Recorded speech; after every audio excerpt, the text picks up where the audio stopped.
আসসালামু আলাইকুম সবাইকে।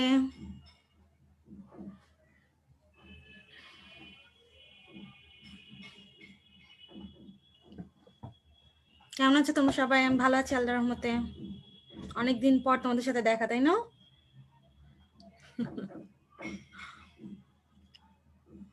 একদিন লিখছে আমি জানতাম আজকে বর্ণিপুর। ওকে টিচার, আই হোপ পড়ালেখা হচ্ছে ভালো। তোমাদের সামনে অলরেডি স্লাইড দেওয়া আছে যে আজকে আমার কিসের উপর ক্লাস, প্লাস তোমাদের ক্লাস টপিকও দেওয়া আছে, তাই না? আজকে ক্লাস হলো কোষ বিভাজনের ওপর।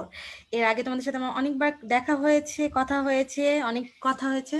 আমি জানি তোমরা অনেক ভালো মতো পড়ালেখা করছো, আমি প্রতিদিন আপডেট নিচ্ছি। এরপরও বলি, কোষ বিভাজন চ্যাপ্টারটা দেখে তোমাদের হয়তো মনে হতে পারে ছোট্ট একটা চ্যাপ্টার, কি পড়াবে আপু এই সেই। চ্যাপ্টারটা ছোট, এটা ট্রুথ, ছোট, বাট আমার একটু টাইম লাগবে।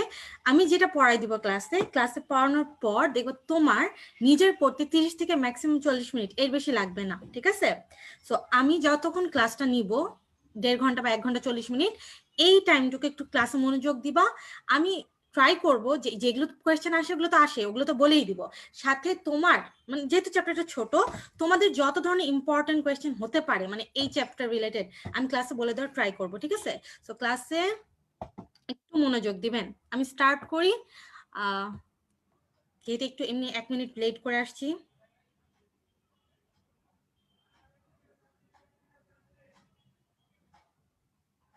ওকে, আমি স্টার্ট করছি, ঠিক আছে? খালি আমাকে একটু কষ্ট করে যে কোনো একদিন জানাও যে অডিও এবং ভিডিও ক্লিয়ার কিনা। ওয়ালাইকুম আসসালাম সবাইকে, আমি ভালো আছি আল্লাহর রহমতে। একটু টায়ার্ড, মাত্র ডিউটি করে আসছি তাই।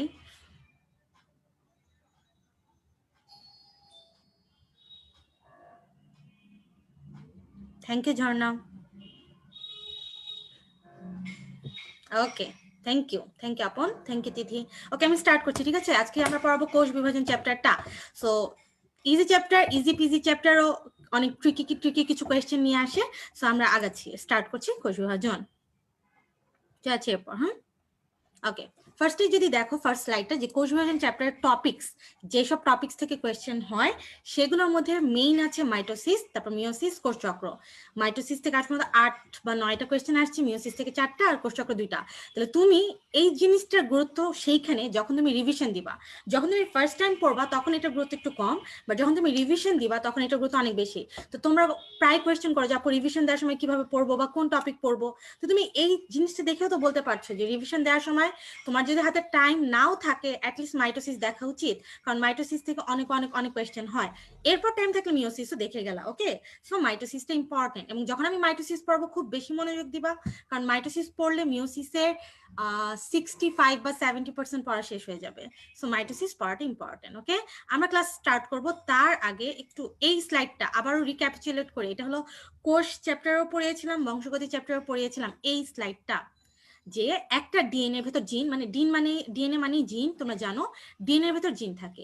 এই একটা ডিএনএ, এই স্লাইডটা একটু বুঝে নাও, কারণ সামনে যখন আমি পড়াবো কোষ চক্র, এই স্লাইডটা কাজে লাগবে, ওকে? এই একটা ডিএনএ একটা হিস্টোন প্রোটিনকে পেঁচায়, একটা ডিএনএ একটা হিস্টোন প্রোটিনকে পেঁচায়। দেখো, একটা ডিএনএ যখন একটা হিস্টোন প্রোটিনকে পেঁচায়, এটাকে বলে নিউক্লিয় প্রোটিন। ডিএনএ আর প্রোটিন, এটা হলো নিউক্লিয় প্রোটিন। অনেকগুলো নিউক্লিয় প্রোটিন, এটাকে বলে নিউক্লিয় প্রোটিন অক্টামার, 8টা এরকম কাছে এসে ঘন হয়, তখন তাকে বলে নিউক্লিওজোম। নিউক্লিওজোম আর নিউক্লিয় প্রোটিন একই জিনিস। এই নিউক্লিয় প্রোটিনটাই একটু খেয়াল করো, এই নিউক্লিয় প্রোটিনটা এরকম ঘন হয়ে হয়ে হয়ে এরকম ঘন ঘন হয়ে হয়ে হয়ে অনেক ঘন হয়ে তন্তু আকার হয়, তাকে বলে ক্রোমাটিন তন্তু। পিচ্চিরা, এখানে একটা জিনিস ইম্পর্টেন্ট, সেইটা হলো এই যে ক্রোমাটিন তন্তুটা তুমি নর্মালি অনুবীক্ষণ যন্ত্রের নিচে দেখতে পারবা না। এই ক্রোমাটিন তন্তুটা ঘন হচ্ছে, বাট এতটাও ঘন হয়ে যায় না যে তুমি নর্মাল অনুবীক্ষণ যন্ত্রের নিচে দেখবা। সো এই ক্রোমাটিন তন্তুটা যখন মাইটোসিস পর্যায়ে, মানে হলো কোষ বিভাজনের জন্য প্রস্তুতি নেয়, সেই প্রোফেজ দশায় প্রথম তাকে দেখা যায়। তাহলে এই ক্রোমাটিন যখন প্রোফেজ দশায় প্রথম দেখা যায়, তখন দেখো এটা আরো ঘন হয়েছে, এবং এটা দুটো বাহুও দেখা যাচ্ছে, ক্রোমাটিডও দেখা যাচ্ছে। এই জিনিসটাকে বলে ক্রোমোজোম। তার মানে আমি এই স্লাইডটা এই জন্যই দেখাচ্ছি যে কিছুক্ষণ পরে যখন আমি পড়াবো, ক্রোমোজোম কখনই প্রোফেজ দশার আগে পাবা না। ক্রোমোজোম শুরুই হবে মাইটোসিসের প্রোফেজ দশা থেকে। তাহলে এর আগে যা থাকবে সবই কিন্তু ক্রোমাটিন, নট ক্রোমোজোম। এই প্রোফেজ দশাই আসলে দুটো বাহু দেখা যায়, যদিও আগের চ্যাপ্টারে মেটাফিজিক্স ছিল, বাট তোমরা মেইনলি এই চ্যাপ্টার অনুযায়ী অ্যান্সার দিবা যে ক্রোমাটিড কোথায় দেখা যাবে, এই প্রোফেজ দশাই দেখা যাবে। সো এটা মাথায় রাখবা, যতক্ষণ পর্যন্ত প্রোফেজে যাবে না তার আগ পর্যন্ত ক্রোমাটিন থাকবে, যখনই প্রোফেজে চলে যাবে সেটা ক্রোমোজোম হবে। এটা তোমাদের বই একটা পার্থক্য লেখা আছে, এই পার্থক্যটা অনেকে ক্লিয়ার হয় না, তাই আমি ছবিটা দেখালাম, আমি এটা আবারও বলে দিব। ওকে, আগাচ্ছি, চলে যাচ্ছি একদম ফার্স্ট পেজে, ফার্স্ট প্যারাতে। ওকে, কোষ বিভাজন কি জন্য দরকার পিচিরা? একটা জিনিস তৈরি হলো, তৈরি হওয়ার পর ওটা যদি ওরকমই থাকে তাহলে তো হবে না। কোষ বিভাজনের মেইন উদ্দেশ্য দুইটা, একটা দেহকে বৃদ্ধি করে, একটা হলো বংশ বৃদ্ধি করে। সো তুমি একটু ছোট্ট বাচ্চা ছিলে, তোটুকু ছিলে, আস্তে আস্তে আস্তে বড় হয়েছো, তাহলে তুমি যখন বড় হচ্ছ তাহলে তোমার দেহ বৃদ্ধি হচ্ছে, একটা দৈহিক বৃদ্ধি, একটা বংশ বৃদ্ধি। তার মানে কোষ বিভাজিত হয়ে একটা বংশ বৃদ্ধিতে, যেমন ওই শুক্রাণু ডিম্বাণু তৈরি করতে সাহায্য করতেছে, আর একটা দৈহিক বৃদ্ধি করতে সাহায্য করতেছে। এই কোষ বিভাজন, নর্মালি একটা কোষ বিভাজন যদি মাইটোসিস বলি, একটা কোষ থেকে দুইটা হয়, তাহলে এই একটা কোষ থেকে যখন দুইটা হয়, যেই কোষটা ভেঙে দুইটা হয় তাকে বলে মাতৃকোষ, আর যে দুইটা নতুন কোষ তৈরি হয় তাদেরকে বলে অপত্য কোষ। ঠিক আছে, মিওসিসের ক্ষেত্রে চারটা হয়, যে কোষ থেকে তৈরি হয়, এখানে লেখা আছে যে কোষ থেকে তৈরি হয় তাকে বলে মাতৃকোষ, আর যারা তৈরি হয় তাকে বলে অপত্য কোষ। ঠিক আছে, এখন আসো এই কোষ বিভাজন যে বলতেছি, এই কোষ বিভাজন মেইনলি তিন প্রকার। কি কি? Amitosis, mitosis, meiosis. এটা তোমরা জানো, মেইনলি তিন প্রকার, অ্যামাইটোসিস, মাইটোসিস, মিওসিস। কোষ চ্যাপ্টারও বলেছিলাম, তাই না? এই তিন প্রকারের মধ্যে মেইন দুইটা হলো মাইটোসিস, মিওসিস, আর অ্যামাইটোসিস হলো খুবই কম গুরুত্বপূর্ণ, অথবা একদম নর্মাল কিছু প্রাণীতে হয়। ওকে, এইটা পড়ার আগে তো আমরা তো জানি যে কোষ বিভাজন তিন প্রকার, অ্যামাইটোসিস, মাইটোসিস, মিওসিস। এই সবগুলোর মধ্যে সর্বপ্রথম কোষ বিভাজন লক্ষ্য করা হয়েছে মাইটোসিসটা। কে করেছে, কত সালে করেছে, এইটা কোয়েশ্চেন আসে, এবার দুইবার আসছে। এটা কিন্তু তোমাদের ইম্পর্টেন্ট। ঠিক আছে, যে সর্বপ্রথম কোষ বিভাজন লক্ষ্য করে কে? Walter Fleming. এক্ষুনি মুখস্থ করবা, আমার সাথে এক্ষুনি মুখস্থ করবা। সর্বপ্রথম কোষ বিভাজন লক্ষ্য করে কে? Walter Fleming. কত সাল? 1882 সাল। কোথায়? সামুদ্রিক স্যালামান্ডার। কেউ যদি মুখস্থ করতে পারো, ট্রাইচুরাস ম্যাকুলাসা মুখস্থ করলে ভালো। তাহলে সর্বপ্রথম কোষ বিভাজন লক্ষ্য করে ওয়াল্টার ফ্লেমিং, 1882, সামুদ্রিক স্যালামান্ডার। আবার বলো, ওয়াল্টার ফ্লেমিং, 1882, সামুদ্রিক স্যালামান্ডার। এখানে তোমাদেরকে ইনফরমেশন দিয়ে নিই, তিনি যে কোষ বিভাজনটা লক্ষ্য করেছিল সেটা ছিল মাইটোসিস। তাহলে আমি যখন কিছুক্ষণ পর জিজ্ঞেস করবো মাইটোসিস কে সর্বপ্রথম লক্ষ্য করে, আনসার কি দিবা? ওয়াল্টার ফ্লেমিং, 1882, সামুদ্রিক স্যালামান্ডার, সেম। ওকে, সো এটা কিন্তু ইম্পর্টেন্ট। ওকে, তাহলে আমরা পড়লাম কোষ বিভাজন তিন প্রকার, অ্যামাইটোসিস, মাইটোসিস, মিওসিস। ইংলিশ নাম তোমরা জানো, বাট দুঃখিত যে তোমরা বাংলা নাম জানো না, তখন একটা প্রবলেম হয়ে যায়। যে অ্যামাইটোসিসের বাংলা কিন্তু প্রত্যক্ষ, প্রত্যেকটা বাংলা নামের নামকরণের ভূমিকা, মানে নামকরণ কেন করা হয়েছে এটাও দেয়া আছে, এটা আমি বলে দিব প্রত্যেকটার সাথে। অ্যামাইটোসিসের বাংলা নাম প্রত্যক্ষ, তোমার চোখের সামনে হবে তাই প্রত্যক্ষ। মাইটোসিস হলো সমীকরণিক, সব সমান থাকে, আর মিওসিস হলো হ্রাসমূলক, হ্রাস পায়। কি হ্রাস পায়, কিভাবে পায়, এটা আমরা পড়বো। সো এই তিনটার নামেরই বাংলা নাম জানতে হবে, অ্যামাইটোসিস প্রত্যক্ষ, মাইটোসিস সমীকরণিক, মিওসিস হলো হ্রাসমূলক। চলে যাচ্ছি পরের স্লাইডে। দেখো অ্যামাইটোসিস বা প্রত্যক্ষ কোষ বিভাজন সবার ফার্স্ট লাইন, যে কোষ বিভাজন প্রক্রিয়া, ফার্স্ট আমি তোমাদেরকে বলি কেন এটার নাম প্রত্যক্ষ। কারণ তোমার চোখের সামনে, একদম চোখের সামনে একটা কোষ ভেঙে দুইটা হয়ে যায়, কোনো কারুকার্য নাই, কোনো জটিল প্রক্রিয়া নাই, নর্মালি একটা কোষ ভেঙে দুইটা হয়ে যায়, এটাকে বলে অ্যামাইটোসিস। এখন তুমি যদি ফার্স্ট লাইনটা পড়ো, যে কোষ বিভাজন প্রক্রিয়ায় মাতৃকোষের নিউক্লিয়াস ও সাইটোপ্লাজম, মাতৃকোষের নিউক্লিয়াস ও সাইটোপ্লাজম কোনো জটিল মাধ্যমিক প্রক্রিয়া ছাড়াই ভেঙে দুটি অপত্য কোষের সৃষ্টি করে, তাকে বলে অ্যামাইটোসিস বা প্রত্যক্ষ। এই লাইনটি ইম্পর্টেন্স এই জন্য দিয়ে বললাম, কারণ তোমরা যখন এই কম্পেনিয়ন বুক পড়বা অথবা লেটস প্র্যাকটিসে দেখবা, একটা কোয়েশ্চেন, দুই জায়গায় দুইটা কোয়েশ্চেন আছে, যে অ্যামাইটোসিস বা প্রত্যক্ষ কোষ বিভাজন প্রক্রিয়ায় কোনটার বিভাজন হয়। একটাতে অ্যান্সার দেওয়া আছে মাতৃকোষের, একটাতে অ্যান্সার দেওয়া আছে সাইটোপ্লাজমের। এখন তোমরা আমাকে অ্যান্সার দাও, অ্যামাইটোসিস কোষ বিভাজন প্রক্রিয়ায় কোনটা বিভাজিত হয়, আমাকে সবাই অ্যান্সার দেন, দেখি কে আগে পারে। অ্যামাইটোসিস কোষ বিভাজন প্রক্রিয়ায় কোনটা বিভাজিত হয়, মাতৃকোষ না সাইটোপ্লাজম? Thank you Ishika.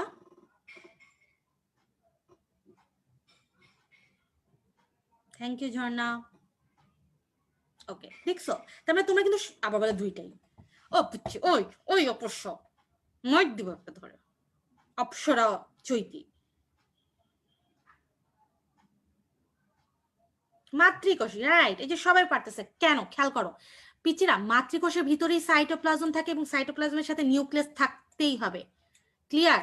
তো এক জায়গায় যখন অ্যান্সার তুমি দেখবা শুধু সাইটোপ্লাজম, যদি অপশনে মাতৃকোষ থাকে অবশ্যই অ্যান্সার মাতৃকোষ, ওইটা ভুল আসছে। এই জন্য আমি এখনই ক্লিয়ার করে দিলাম যে অ্যামাইটোসিস প্রক্রিয়ায় কিন্তু মাতৃকোষে বিভাজিত হয়, নট সাইটোপ্লাজম।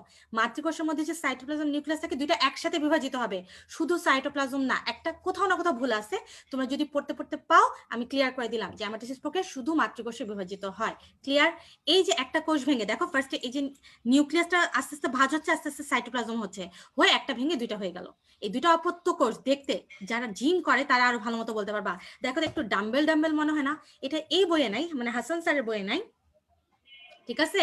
কিন্তু আজমল স্যার এবং আজিবর স্যারের বইয়ে দেওয়া আছে যে অ্যামাইটোসিস প্রক্রিয়া যে দুটো অপত্য কোষ তৈরি হয় তারা দেখতে কি আকৃতির? ডাম্বেল আকৃতি। আমি কিছুক্ষণ পরেই ছবিটা দেখাবো, তার আগে আমি এখানে বলে নিই অ্যামাইটোসিস হয় টোটাল 3 জায়গায়। তোমাদের টোটাল পিচিরা একটু খেয়াল করো, অ্যামাইটোসিস, মাইটোসিস, মিওসিস, টোটাল 3টা কোষ বিভাজন আছে না? তুমি যদি 2টার এক্সাম্পল পারো তাহলে আরেকটা বাদ বাকি সব, তো তুমি 2টা এক্সাম্পল পড়বা। 2টা এক্সাম্পল মধ্যে অ্যামাইটোসিস সবচেয়ে কম, এরপরে হলো মিওসিস সবচেয়ে কম, এই দুটো সবচেয়ে কম। তাহলে আমরা অ্যামাইটোসিস পড়বো, আমরা মিওসিস পড়বো, বাদ বাকি সব মাইটোসিস, যেটা আমরা পড়বো না। ওকে? তাহলে তোমরা যদি খেয়াল করো কোথায় কোথায় অ্যামাইটোসিস হয়, ইস্ট, অ্যামিবা এবং ব্যাকটেরিয়াতে যে দ্বিবিভাজন হয় সেটাও কিন্তু অ্যামাইটোসিস। তাহলে আমরা এটা মনে রাখার জন্য একটা ওয়ার্ড লিখি, কষ্ট হচ্ছে আমার একটু, একটু দাঁড়াও, বে। আচ্ছা, এটা এখানে না, পরের ইয়াতে স্লাইডে দেখাচ্ছি। এই যে এখানে আগে দেখে নাও, এটা আমি একটু পরেতে আসতেছি। তাহলে এই যে অ্যামাইটোসিস প্রক্রিয়া যে নিউক্লিয় বস্তু তৈরি হয় তা হলো ডাম্বেল আকৃতির। ওকে? নিচে চলে আছি, এই যেটা তোমাদের কম্পোনেন্ট বুকেও দেওয়া আছে এক্সাম্পল গুলো। তাহলে অ্যামাইটোসিস প্রক্রিয়ার ওয়ার্ড গুলো মনে রাখার জন্য লিখো বে, বে, বে অফ বেঙ্গল, নট বে, ও বে, বে না, বে, বে অফ বেঙ্গল। ওই বে বে যে তোমরা যে বে বে করো ওই বে বে না, এটা হলো বে। ঠিক আছে? বে দে, বি দিয়ে ব্যাকটেরিয়া, এতে অ্যামিবা, ওয়াইতে ইস্ট। অ্যামাইটোসিস হয় 3 জায়গায়, বে, ব্যাকটেরিয়া, অ্যামিবা, ইস্ট। ওকে? দেখো ব্যাকটেরিয়ার দ্বিবিভাজনটা অ্যামাইটোসিস, অ্যামিবা, ইস্ট। এছাড়া আজিবুর স্যারে আছে নীলাভ সবুজ শৈবাল, দেখলে ভালো, না দেখতে পারলেও সমস্যা নাই, বে। ওকে? আমি বলেছি তোমাদের টোটাল 3টে এক্সাম্পল দেয়, যে কোনো 2টা পড়বো। অ্যামাইটোসিস পড়া শেষ, বে। মিওসিস দেখো মাত্র 2টা, সো আমরা এই 2টা পড়বো। মিওসিসের এক্সাম্পল 2টা মনে রাখার জন্য সবাই লিখে রাখতে পারো জজ, 2টাই বর্গ জ দিয়ে, জজ, জজ। একটা জনন মাতৃকোষ, একটা জাইগোট, একটা জনন মাতৃকোষ, একটা জাইগোট। এই যে জনন মাতৃকোষ, পিছিয়ে মনে একবার নাম শুনেই বোঝা যাচ্ছে এটা কিন্তু উন্নত শ্রেণীর জীবে হয়। তাহলে উচ্চ শ্রেণীর জীবে হয় জনন মাতৃকোষে, অবশ্যই নিষেকের পূর্বে হবে, আগে আগে, সে আগে থাকে। উচ্চ শ্রেণী আগে থাকবে, নিষেকের পূর্বে হবে জনন মাতৃকোষ। আর জাইগোট, জাইগোট নিম্ন শ্রেণী, নিষেকের পরে হবে। এটা আমি আরো ক্লিয়ার করে দিব, জাস্ট মনে রাখো জজ, জনন মাতৃকোষ, জাইগোট, এই 2টা ছাড়া, নট জনন কোষ, জনন মাতৃকোষ এবং জাইগোট, এই 2টা ছাড়া আর কোথাও মিওসিস হয় না। অ্যামাইটোসিস হয় 3 জায়গায়, বে, ব্যাকটেরিয়া, অ্যামিবা, ইস্ট। এটাও পারো, এটাও পারো, তাহলে বাদ বাকি সব মাইটোসিস। একবার রিডিং দিয়ে রাখবা, ইম্পর্টেন্ট না। ক্লিয়ার? জজ না রে, জজ না, জজ। জনন মাতৃকোষ, জাইগোট, এটা আমরা পড়েছি। নিচে এখানে যে বে তো বলেই দিলাম। অ্যামাইটোসিস প্রক্রিয়া তাৎপর্য এখানে একজন একটা লেখা আছে যে বিজ্ঞানী স্ট্রাসবার্জারের মতে অ্যামাইটোসিস থেকে আস্তে আস্তে উন্নত কোষ বিভাজন পদ্ধতির উদ্ভব হয়েছে, মানে এই যে মাইটোসিস, মিওসিস, অ্যামাইটোসিস থেকেই উদ্ভব হয়েছে। ওকে? জনন মাতৃকোষ, জাইগোট, আর ওটা হলো বে। ওকে? তাহলে আমাদের মোটামুটি এই 3টার মধ্যে অ্যামাইটোসিসটা শেষ। চলে যাবো এবার মাইটোসিস। মাইটোসিস স্টার্ট করার আগে পিছিরা মনে রাখবা, মাইটোসিস বলো মিওসিস বলো, প্রত্যেকটা কোষ বিভাজনের আগে কোষকে কিছু প্রিপারেশন নিতে হয়, এটা বলে প্রিপারেটরি ফেজ বা ইন্টারফেজ। ইম্পর্টেন্ট, প্রিপারেটরি ফেজ অথবা ইন্টারফেজ। ওকে? তাহলে কোষ যে ভাঙার আগে তুমি আমাকে বলো তো, যে একটা যখন মাটির জিনিস একটা তৈরি করা হয় সেটা গড়তে অনেকদিন টাইম লাগে না, অনেক কষ্ট লাগে না? বাট ধরো একটা গ্লাস আছে, সেটা গড়লো অনেকদিন ধরে মানুষ, আমি একটা ধাক্কা দিলাম, গ্লাসটা পড়ে গেল, ভেঙে গেল না? ভাঙতে কিন্তু খুবই কম টাইম লাগে, গড়তে অনেক টাইম লাগে, প্রস্তুতি নিতে অনেক টাইম লাগে, এটাই মেইন পর্যায়। তাহলে প্রস্তুতিটা বিশাল টাইম নিয়ে হয়। তুমি যদি একটু একটা এই জিনিসটা খেয়াল করো, এই যে ইন্টারফেজের এই চক্রটা, এটা হলো 90 থেকে 95। আর মাইটোসিস দেখো এই যে ব্লু কালারটা, মাত্র 5 থেকে 10। তাহলে ভাঙতে মানে মাইটোসিস হতে মাত্র 5 থেকে 10 ভাগ টাইম লাগে, যেখানে প্রস্তুতি নিতে, এটা তৈরি হতে, বৃদ্ধি পেতে, মানে ফার্স্টে তো তৈরি হবে, তারপর আস্তে আস্তে বাড়বে, তারপরে ভেঙে যাবে, আবার তৈরি হবে, আবার বাড়বে, আবার ভেঙে যাবে, এটা একটা চক্র আকারে চলে। এই পুরো চক্রটাকে বলে কোষ চক্র। কোষ চক্রকে দুই ভাগে ভাগ করা যায়। খেয়াল করো, একটা হলো প্রস্তুতি পর্যায় যেটা বলে ইন্টারফেজ, একটা হলো ভাঙ্গন পর্যায় যেটা হলো মাইটোটিক ফেজ। ইন্টারফেজ হতে 90 থেকে 95% টাইম লাগে, আর মাইটোসিসে মাত্র 5 থেকে 10 ভাগ টাইম লাগে। এখন তুমি যদি ছবিটা আরো ভালো মতো খেয়াল করো, এই যে ইন্টারফেজ,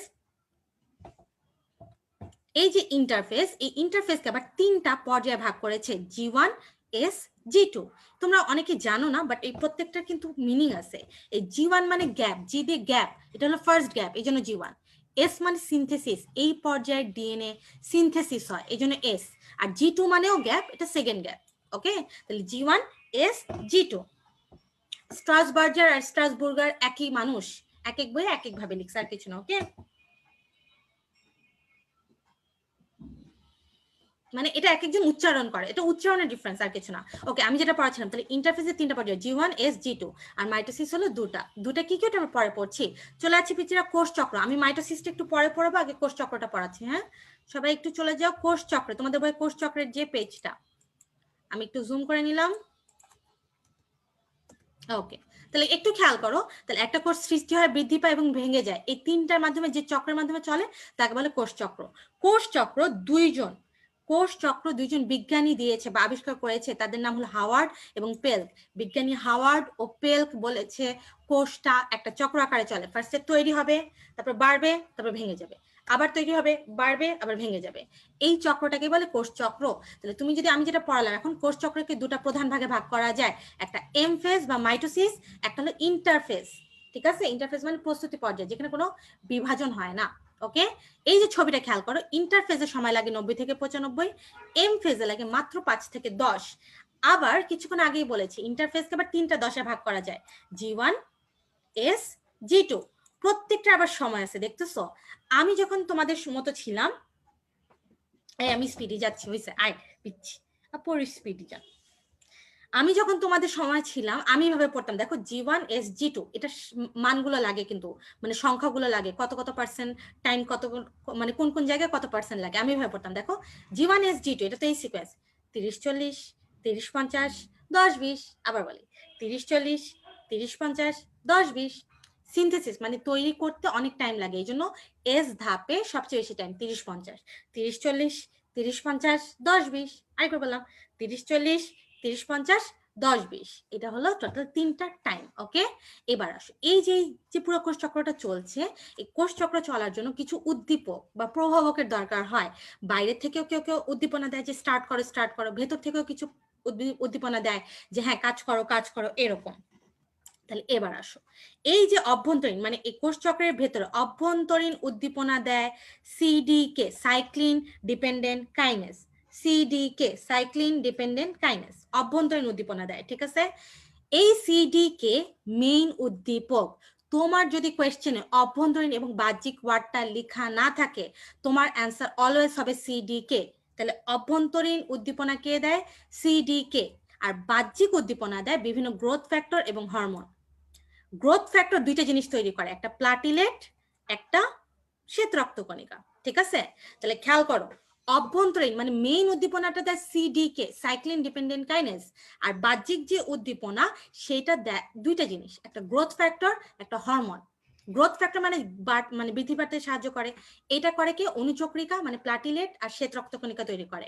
আর হরমোন অনেক ধরনের আছে, যার মধ্যে মেইন হলো ইরাইথ্রোপোয়েটিন, এটা ইম্পর্টেন্ট। ইরাইথ্রোপোয়েটিন নিয়ে অনেকবার কোয়েশ্চেন আসছে মেডিকেলে। ইরাইথ্রোপোয়েটিন বা প্রোটিন কে তৈরি করে, খুবই ইম্পর্টেন্ট কোয়েশ্চেন, এন্ড তোমাদের ভুল খুব বেশি হয়। তোমরা বলো ইরাইথ্রোপোয়েটিন তৈরি করে বোন ম্যারো, পিচিরা বোন ম্যারো না, ইরাইথ্রোপোয়েটিন তৈরি করে কিডনি বৃক্ক। কিডনিতে ইরাইথ্রোপোয়েটিন হরমোন তৈরি হয়, যেটা বোন ম্যারোতে গিয়ে ইরাইথ্রোপোয়েসিস করে, মানে আরবিসি তৈরি করে, বোন ম্যারোতে সে কাজ করে। কিডনি তৈরি করে, বোন ম্যারোতে কাজ করে। আবারও বলতেছি, আমি আবারও বলি, দুই ধরনের উদ্দীপক আছে, অভ্যন্তরীণ হলো সিডিকে, বাহ্যিক হলো দুইটা, একটা গ্রোথ ফ্যাক্টর যেটা প্লাটিলেট আর ডাব্লিউবিসি থেকে আসে, একটা হরমোন ইরাইথ্রোপোয়েটিন মেনলি। ইরাইথ্রোপোয়েটিন তৈরি করে কিডনি, আর ইরাইথ্রোপোয়েটিন কাজ করে বোন ম্যারোতে। যদি তুমি কোয়েশ্চেনটা পাও যে কোষ চক্রের প্রধান উদ্দীপক কে বা উদ্দীপনা কে দেয়, অ্যান্সার হবে সিডিকে। তোমাদের এরকম একটা কোয়েশ্চেন দিছে যে কোষ চক্রের উদ্দীপনা কে দেয়, তোমাদের অ্যান্সার দেয়া আছে গ্রোথ ফ্যাক্টর, পিছনে একটা ভুলে আসছে, ওখানে কোয়েশ্চেনটা ছিল আসলে কোষ চক্রের বাহ্যিক উদ্দীপনা কে দেয়। যতক্ষণ পর্যন্ত বাহ্যিক ওয়ার্ড থাকবে না ততক্ষণ তুমি গ্রোথ ফ্যাক্টর বা হরমোন দিবা না। যদি কোনো ওয়ার্ডই না থাকে, মানে অভ্যন্তরীণ বা বাহ্যিক কোনো ওয়ার্ড না থাকে, অ্যান্সার হবে CDK। বারবার বলে দিচ্ছি, CDK মেইন। কেন মেইন আবারও দেখা দিব, ঠিক আছে? তোমরা কি বুঝতেছো? জি, CDK এর ফুল ফর্ম হলো সাইক্লিন ডিপেন্ডেন্ট কাইনেজ। ওকে, তাহলে আমি আগাচ্ছি, একটু দাঁড়াও। ওকে, তাহলে এর পরের স্লাইডে চলে যাচ্ছি। তাহলে ইন্টারফেজ হলো প্রস্তুতি পর্যায়। এক সেকেন্ড, হ্যাঁ।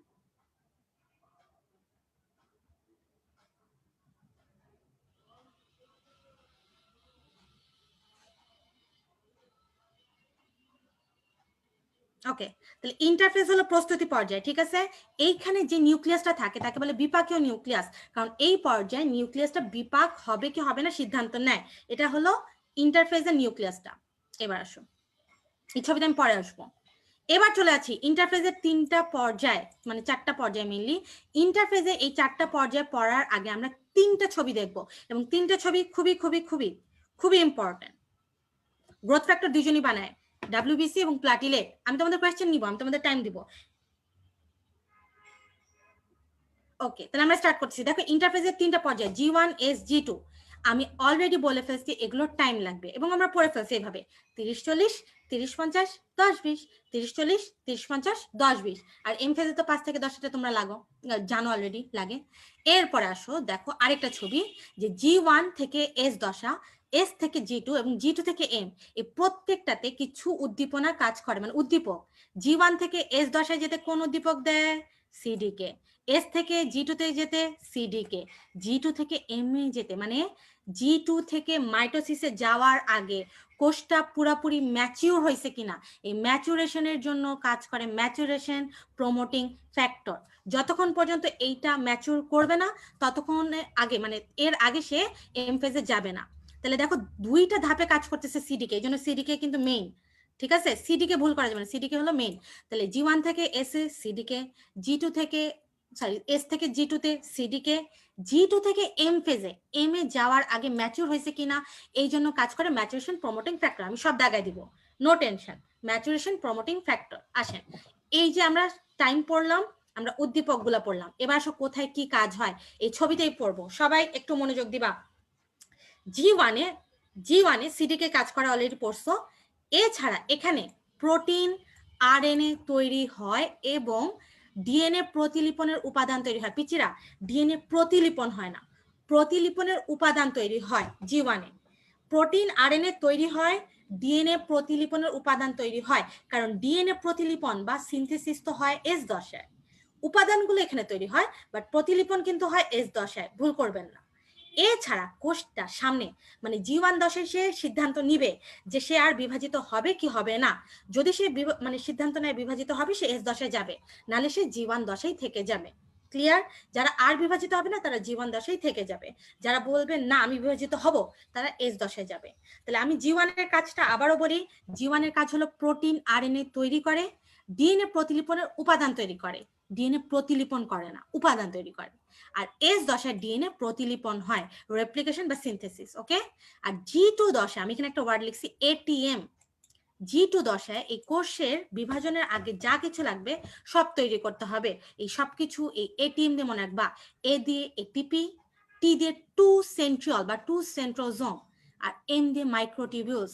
সবগুলো আমি দেখাই দিব। ATP, 2 সেন্ট্রিওল বা সেন্ট্রোজোম, মাইক্রোটিবিউলস, ATM। তাহলে কোথায় কি কাজ হচ্ছে দেখো, আমি এখন বইয়ে দাগাবো। তাহলে এই যে ইন্টারফেজাল নিউক্লিয়াসকে বিপাকীয় নিউক্লিয়াস বলে, অলরেডি বলেছি। এটা 90 থেকে 95% time G1, S, G2। G1 থেকে দেখো আমরা পড়বো 30-40 টাইম লাগে, মানে 30 থেকে 40%। প্রধান উদ্দীপক CDK পড়ে ফেলছি। প্রোটিন RNA ও ডিএনএ রেপ্লিকেশনের সকল উপাদান তৈরি হয়। পড়া শেষ। এই পুরো চ্যাপ্টারটাই একটা ওয়ার্ড গেম। বিশ্বাস করো, তুমি জাস্ট আমি যে ওয়ার্ডগুলো বলতেছি ওইটা ক্যাচ করো, এই পুরো প্যারার পড়া লাগবে না, জাস্ট এই 3টা word, CDK 30-40, protein RNA DNA উপাদান। ওকে, এবার S দশা অলরেডি পড়ছি, 30 থেকে 50% টাইম লাগে। সেম উদ্দীপনায় কিন্তু CDK দেয়, আর এইখানে ডিএনএ রেপ্লিকেশন সম্পন্ন হয়। এটা ইম্পর্টেন্ট, ডিএনএ রেপ্লিকেশন হয় এই জায়গাটায়, ঠিক আছে? আর G2 তে আমি অলরেডি বলছি 10 থেকে 20 ভাগ টাইম লাগে। এবং খেয়াল করো ATM, দেখো ATP, T দিয়ে 2 সেন্ট্রোজোম, এই সেন্ট্রোজোমই পরে মাইক্রোটিবিউলস তৈরিতে সাহায্য করে, বা এখান থেকে মাইক্রোটিবিউলসটা তৈরি হয়। তাহলে 2 সেন্ট্রোজোম এবং মাইক্রোটিবিউলস ATM। এবং বলছি এখানে কে কোন উদ্দীপক ইউজ হয়, ম্যাচুরেশন প্রমোটিং ফ্যাক্টর MPF। ওকে, আচ্ছা, অনুলিপন, প্রতিলিপন, সিনথেসিস, রেপ্লিকেশন সব একই ওয়ার্ড। অনুলিপন মানে প্রতিলিপন, প্রতিলিপন মানে সিনথেসিস, সিনথেসিস মানে রেপ্লিকেশন, একই কথা, যেটাই দিই। ওকে, তাহলে দেখো G1 থেকে S এবং S থেকে G2 সব জায়গায় কাজ করে CDK, আর জাস্ট G2 থেকে M এ যেতে কাজ করে ম্যাচুরেশন প্রমোটিং ফ্যাক্টর। ওকে, সবগুলোই প্রোটিন, এখানে CDK MPF সবই প্রোটিন, প্রোটিন খণ্ড। ওকে, ATM দিয়ে তাহলে কি বোঝাচ্ছে, আবারও লিখে দিছি, ATP তৈরি করে 2 সেন্ট্রোজোম এবং N দিয়ে মাইক্রোটিবিউলস। ঠিক আছে, ওকে, তাহলে এইটাই ছিল আমাদের মেইনলি ইন্টারফেজের 3টা পার্ট, G1 S G2। তোমরা যদি একটু নিচে খেয়াল করো, দেখবে এখানে লেখা আছে ইন্টারফেজের গুরুত্ব। তুমি যদি একবার রিডিং দাও, তুমি দেখবা যা লেখা আছে তুমি সব পড়ে ফেলছো। মানে ডিএনএ রেপ্লিকেশন উপাদান তৈরি হয়, ডিএনএ রেপ্লিকেশন হয়, সিডিকে কাজ করে, তারপরে কি বলছে এখানে, এই যে সেন্ট্রোজোম তৈরি হয়, সবকিছু উপরে তোমার পড়া শেষ। ওইটাকেই তারা গুরুত্ব আকারে পয়েন্ট আকারে দিছে, কোনো দরকার নাই। সো আমাদের মোটামুটি এই ইন্টারফেসটা শেষ, এখনো কিন্তু মাইটোসিসে যায়নি। ওকে, ওকে, তো ম্যাট মনে রাখতে চাইলে ম্যাট মনে রাখো, ট্যাম মনে রাখতে ট্যাম মনে রাখো, তোমাদের যার যেটা খুশি মনে রাখো, মনে থাকলেই হলো। আসেন চলে যাবো মাইটোসিস। মাইটোসিস কিন্তু কোষ চক্রের আগের পেজে, মানে অ্যামাইটোসিস শেষ করে কিন্তু মাইটোসিসের এই পেজটা আছে। সো সবাই ওখানে চলে যেতে পারো। মাইটোসিস আমি একটু জুম করে নিলাম। তাহলে মাইটোসিসের অপর নাম হলো সমীকরণিক। ফার্স্ট কথা, কেন সমীকরণিক, কেন সমান? কারণ মাইটোসিসে তুমি যা কিছু পড়বা, আচ্ছা কত ঘন্টা এগুলো তোমরা পড়ে নিও, এটা তো ইম্পর্টেন্ট, এগুলো কম্পোনেন্ট বুকে দেয়া আছে সবগুলো, টাইমগুলো একটু দেখে নিও। ঠিক আছে, আসো তাহলে মাইটোসিস মানে সমীকরণিক। কেন সমীকরণিক? দেখো মাইটোসিসে যা কিছু তৈরি হয় বা যা কিছু হয় সবই সমান সমান সমান, এই জন্য এটা সমীকরণিক। তার মানে কি বললাম, যে মাইটোসিসে একটা কোষ ভেঙে, এই যে ধরো খুব জ্বালাচ্ছে তো একটু দাঁড়া, হ্যাঁ এবার ঠিক আছে, মাইটোসিসে একটা কোষ ভেঙে দুইটা হয়, এই দুইটা কোষে ক্রোমোজোম সংখ্যা সমান, তারা সমগুণ সম্পন্ন, সম আয়তন সম্পন্ন। এই সমান হওয়ার জন্য নিউক্লিয়াস ও ক্রোমোজোম দুইটাই সমানভাবে ভাগ হবে, কয়বার করে? একবার। তাহলে মাইটোসিসে সব সমান। আবারও বলতেছি, এখানে একটা কোষ ভেঙে দুইটা হয়, এই দুইটা কোষে ক্রোমোজোম সংখ্যা সমান, তারা সমগুণ সম্পন্ন, সম আয়তন সম্পন্ন, এবং এই দুইটা হওয়ার সময় নিউক্লিয়াস ও ক্রোমোজোম সমানভাবে ভাগ হয়। এখানে একটু খেয়াল করো, যে কোষ বিভাজন প্রক্রিয়ায় নিউক্লিয়াস ও ক্রোমোজোম উভয় একবার করে ভাগ হয়, একবার সমানভাবে, তাকে বলে মাইটোসিস। মাইটোসিসে যে দুটা কোষ তৈরি হয় তারা সম আকৃতি ও সমগুণ সম্পন্ন। মাইটোসিসে আগে নিউক্লিয়াস ভাঙে, পরে সাইটোপ্লাজম। পিছিয়ে এটা খুব ইম্পর্টেন্ট, নিউক্লিয়াসের ভাঙ্গনকে কি বলে, এটা দুইবার আসছে মেডিকেলে। নিউক্লিয়াসের বিভাজনকে বলে ক্যারিওকাইনেসিস, সাইটোপ্লাজমের বিভাজনকে বলে সাইটোকাইনেসিস। এইটা মানে ক্যারিওকাইনেসিস মেডিকেলের কোয়েশ্চেন। তাহলে মাইটোসিস মানে পড়ার মধ্যে কি আছে, সব সমান। এখানে আগে নিউক্লিয়াস ভাঙে, পরে সাইটোপ্লাজম। নিউক্লিয়াসের ভাঙ্গনকে বলে ক্যারিওকাইনেসিস, সাইটোপ্লাজম ভাঙ্গনকে বলে সাইটোকাইনেসিস। ওকে, অলরেডি কিন্তু আমি পড়ে ফেলছি যে মাইটোসিস কে আবিষ্কার করেছে, ওয়াল্টার ফ্লেমিং। দেখো 1882 সেম, তিনি প্রথম মাইটোসিস নামকরণ করেছে। কিন্তু আমি যদি কোয়েশ্চেন করি ক্যারিওকাইনেসিস কে নামকরণ করে, দেখো স্লাইখার। স্লাইখার নিউক্লিয়াসের বিভাজনকে দেখেছে, বাট পুরা মাইটোসিসকে দেখেছে ওয়াল্টার ফ্লেমিং। ভুল করবেন না, ঠিক আছে। চলে যাচ্ছি এরপর, মাইটোসিস বিভাজনের মাতৃকোষ, এগুলো দরকার নেই। মাইটোসিস কোথায় ঘটে এটা আমরা পড়বো না, কারণ আমরা অ্যামাইটোসিস পড়েছি বে, আর মিওসিস পড়েছি জনন মাতৃকোষ এবং জাইগোট। তাহলে ওই তিনটা আর এই দুইটা, টোটাল 5টা বাদ দিয়ে যা কিছু আছে সবই হলো মানে মাইটোসিস। সো মাইটোসিস আমরা আর পড়বো না। চলে আছে মাইটোসিসের বৈশিষ্ট্য। পিচার মাইটোসিসের বৈশিষ্ট্য মনে রাখার জন্য তোমরা সবাই এটার পাশে একটা ওয়ার্ড লিখে রাখো, সমান। সমান। আমরা মাইটোসিসের বৈশিষ্ট্য পড়বো, তোমাদের বইয়ে আছে দুইটার বৈশিষ্ট্য, একটা মাইটোসিস, একটা মিওসিস। কম্পোনেন্ট বুকের ট্রিক্স পড়ার পর আমি কমায় চলে গেছিলাম, আহারে বেচারা। থাক রনি, মন খারাপ করো না, তুমি আজকে আমার ক্লাসটা করো, দেখবে এরপর তোমার ট্রিক্সও পড়া লাগবে না, তুমি নিজে নিজেই সব পারবা, বস হয়ে যাবা। ওকে, মন খারাপ করো না, আসো। ওকে, তাহলে আমি বলছি মাইটোসিসের বৈশিষ্ট্য দেওয়া আছে, মিওসিসের বৈশিষ্ট্য দেওয়া আছে, তুমি শুধু মাইটোসিসের বৈশিষ্ট্য পড়বা, তাহলে বাদ বাকি সব মিওসিসের বৈশিষ্ট্য, তাই না? আমরা একটা পড়বো, আমরা মাইটোসিস পড়বো, এবং মাইটোসিসের সব বৈশিষ্ট্য মনে রাখার জন্য একটা ওয়ার্ড, সমান। কিভাবে? আমি বলেছিলাম মাইটোসিসের প্রোফেজে ক্রোমোজোম, মানে একটা ক্রোমোজোম ভেঙে দুটা বাহু হয়, এই দুটা বাহুকে বলে ক্রোমাটিড, তারা সমান হয় কিন্তু। তাহলে ফার্স্ট হলো দুটো ক্রোমাটিড হয় সমান। অপত্য কোষে ক্রোমোজোম সংখ্যা সমান থাকে, তারা মাতৃকোষের সমগুণ সম্পন্ন হয়, আবারও এদের ক্রোমোজোম সংখ্যা মাতৃকোষের সমান থাকে, তারা সমান আয়তনের হয়। তাহলে মাইটোসিসে যা কিছু হয় সবই সমান সমান সমান সমান সমান। ক্লিয়ার? দুইটা ক্রোমাটিড হয়, তারা অপত্য কোষের ক্রোমোজোম সংখ্যা মাতৃকোষের সমান, তারা সমগুণ সম্পন্ন, সম আয়তন সম্পন্ন, এবং নিউক্লিয়াস ও কি বলে সাইটোপ্লাজম, সরি নিউক্লিয়াস ও ক্রোমোজোম সমান ভাগে ভাগ হয়। কয়বার করে? একবার করে। এটাই মাইটোসিস। ক্লিয়ার? ওকে, আমরা আগাচ্ছি, চলে যাচ্ছি এরপর। এবার ইন্টারফেস দেয়া আছে তোমার বইয়ে, মানে কোষচক্র। এর পরের পেজে দেখো এম ফেজ, যেটা আমরা পড়ছিলাম। আমরা কিন্তু অলরেডি ইন্টারফেস পড়ে ফেলেছি। ইন্টারফেসের পরে শুরু হয় এম ফেজ। এই এম ফেজ মানে এই এম ফেজ কিভাবে হয়? মাত্র 5 থেকে 10 ভাগ টাইম নেয়, তাই না? অলরেডি পড়েছি। ফার্স্ট ইন্টারফেজ হয়, মানে তৈরি হচ্ছে, বৃদ্ধি পাচ্ছে, এম ফেজে ভেঙে যায়, আবার তৈরি হয়, বৃদ্ধি পায়, আবার ভেঙে যায়। এটা একটা চক্র আকারে চলে। এই চক্রটাকে বলা হয় কোষ চক্র। আমরা এখন এম ফেজ স্টার্ট করব। তার আগে আমি ইন্টারফেজ আর এমফেজের একটা পার্থক্য আছে, যেটা একটু দাগাই দিই। সবগুলোই আমার পড়ানো আছে, জাস্ট লাস্টেরটা একটু আলাদা করে বলতেছি, খেয়াল করো। ইন্টারফেজ দশায় বংশগতীয় বস্তু কি হিসাবে থাকে? ক্রোমাটিন। কিন্তু এম ফেজে বংশগত বস্তু কি হিসেবে থাকে? ক্রোমোজোম। অলরেডি আমি ফার্স্টে ছবিটা দেখিয়েছিলাম, এবং ছবিতে কিন্তু আমি বলেছি যে প্রোফেজের আগে ক্রোমোজোম দেখা যায় না। তাহলে প্রোফেজের আগে যখন ইন্টারফেজে থাকে, তুমি কখনোই এটা ক্রোমোজোম দিতে পারবা না। ছবি থেকে এটা ক্লিয়ার করলাম। ওকে, এটা অলওয়েজ মনে রাখবা, ইন্টারফেজ পর্যন্ত ক্রোমাটিন, এরপরে যখনই সে এম ফেজে যায় তখনই সেটা ক্রোমোজোম হবে। ওকে, তাহলে মোটামুটি আমাদের এম ফেজ শুরু হয়নি, এখন এম ফেজ করবো। তার আগে ইন্টারফেজ পর্যন্ত যা কিছু পড়ালাম, কারো কোনো সমস্যা থাকলে জানাও, তাহলে আমি আগাবো। কারো কোনো সমস্যা?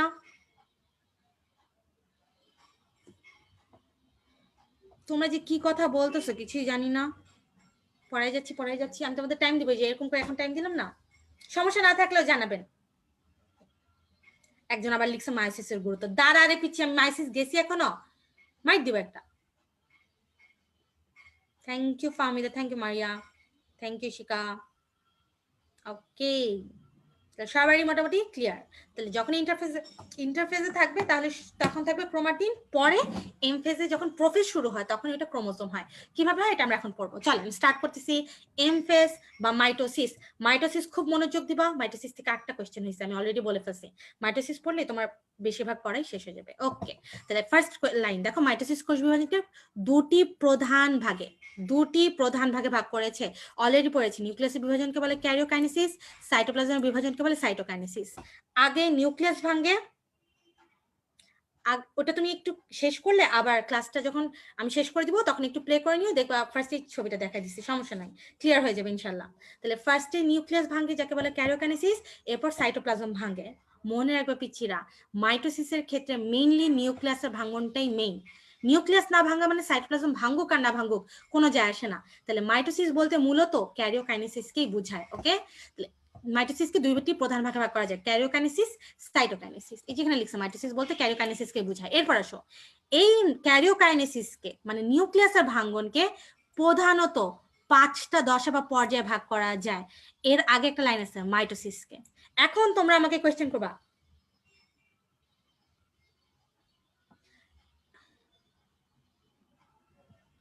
তোমরা একটু মনোযোগ দাও ক্লাসে। আমি বলছি মাইটোসিস ইম্পর্টেন্ট। আমি আবারও বলি, পুরাটা ওয়ার্ড গেম, আমি যতগুলো ওয়ার্ড বলবো একটু ক্যাচ করার ট্রাই করবা, দেখবো পড়া হয়ে যাবে। ওকে, এখনই পড়া হয়ে যাবে।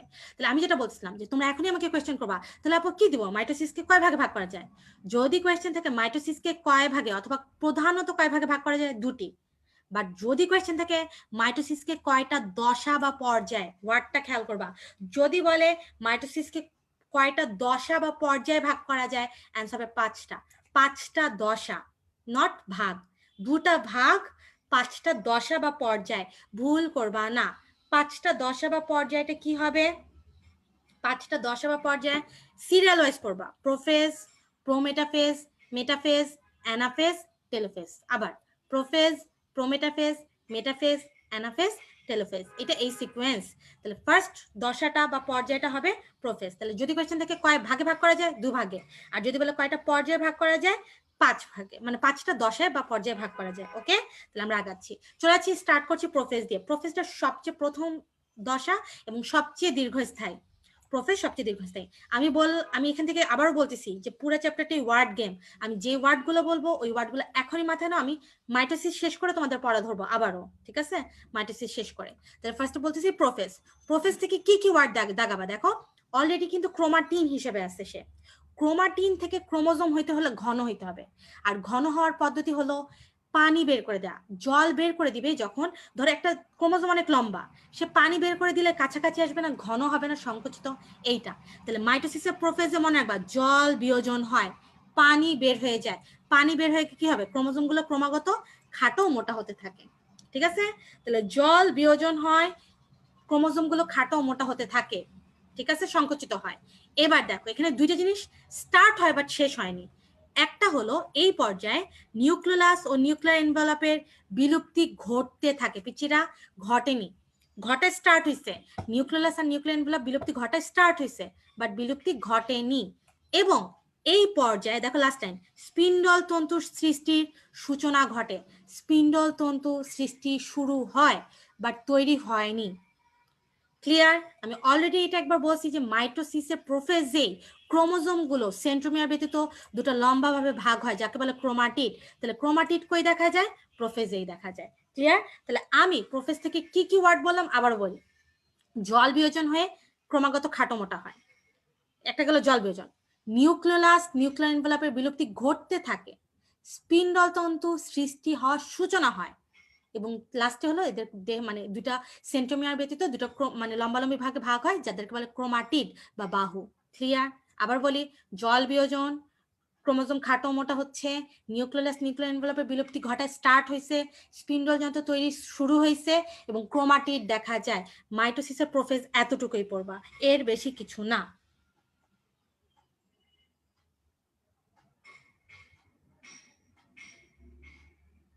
স্লাইড ক্লিয়ার না? এখন ক্লিয়ার? এই যে সবার ক্লাস তো আটকে যাচ্ছে না, যাদের একটু সমস্যা হচ্ছে প্লিজ দয়া করে একটু বের হয়ে আবার রিফ্রেশ করে নাও, হ্যাঁ? ওকে, তারপর আমি চলে যাচ্ছি পিচেরা প্রোমেটাফেজ। এখন আমরা প্রোফেজ পড়লাম, চলে যাচ্ছি প্রোমেটাফেজ। প্রোমেটাফেজ স্বল্পস্থায়ী পর্যায়, সবচেয়ে স্বল্পস্থায়ী না। থ্যাংক ইউ ঝর্ণা। সবচেয়ে স্বল্পস্থায়ী পর্যায় হলো মেটাফেজ, যেটা তোমাদের আজিবুর স্যারের বই লেখা আছে। Thank you Muslima, thank you. আচ্ছা, যাদের একটু প্রবলেম হতে পারে না এটার জন্য, আমারও হতে পারে আমি জানি না, বাট যদি প্রবলেম হয়ে থাকে একটু বের হয়ে আবার রিলোড করে আবার ঢুকো, ঠিক আছে? Thank you. ওকে, তাহলে প্রোফেজে আমি ওয়ার্ডগুলো বললাম, চলে যাচ্ছি প্রোমেটাফেজ। এটা স্বল্পস্থায়ী বাট সবচেয়ে স্বল্পস্থায়ী হলো মেটাফেজ, এটা তোমাদের আজিবুর স্যারে লেখা আছে। ওকে, প্রোমেটাফেজে তাহলে মাইটোসিসের প্রোফেজে যেই দুটা কাজ শুরু হয়েছে, প্রোমেটাফেজে ওটা মানে শেষ হবে। তাহলে একটা শুরু হয়েছিল কোনটা? নিউক্লিয়াস ও নিউক্লিয়ার এনভেলপের বিলুপ্তি ঘটা স্টার্ট হয়েছিল। তাহলে এই পর্যায়ে নিউক্লিয়ার এনভেলপ বিলুপ্ত হতে থাকে। আরেকটা বলছিলাম এখানে স্পিন্ডল যন্ত্র তৈরির সূচনা হয়েছিল। এই পর্যায়ে মানে প্রোমেটাফেজে স্পিন্ডল যন্ত্র সৃষ্টি হয়। তাহলে কোয়েশ্চেন স্পিন্ডল যন্ত্র সৃষ্টি হয় যদি বলে প্রোমেটাফেজে, বাট তৈরির সূচনা ঘটে প্রোফেজে। আবার নিউক্লিয়াস নিউক্লিয়ার এনভেলপের বিলুপ্তি ঘটতে থাকে প্রোফেজে, ঘটে যায় কোন ফেজে? প্রোমেটাফেজে। আমি ছবিতে আসবো, আমি অবশ্যই আসবো, তার আগে আমি একটু এইটা বইটা দাগাইনি, তারপর আমি ছবিতে আসতেছি।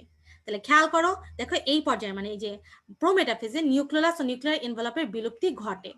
পিচিরা বিলুপ্তি ঘটে, কিন্তু আমি ছবিতে দেখাবো, কিন্তু তাও একটু টুকরা টুকরা থেকে যায়, এই যে এরকম এরকম টুকরা টুকরা থেকে যায়, তার মানে সম্পূর্ণ বিলুপ্তি ঘটেনি।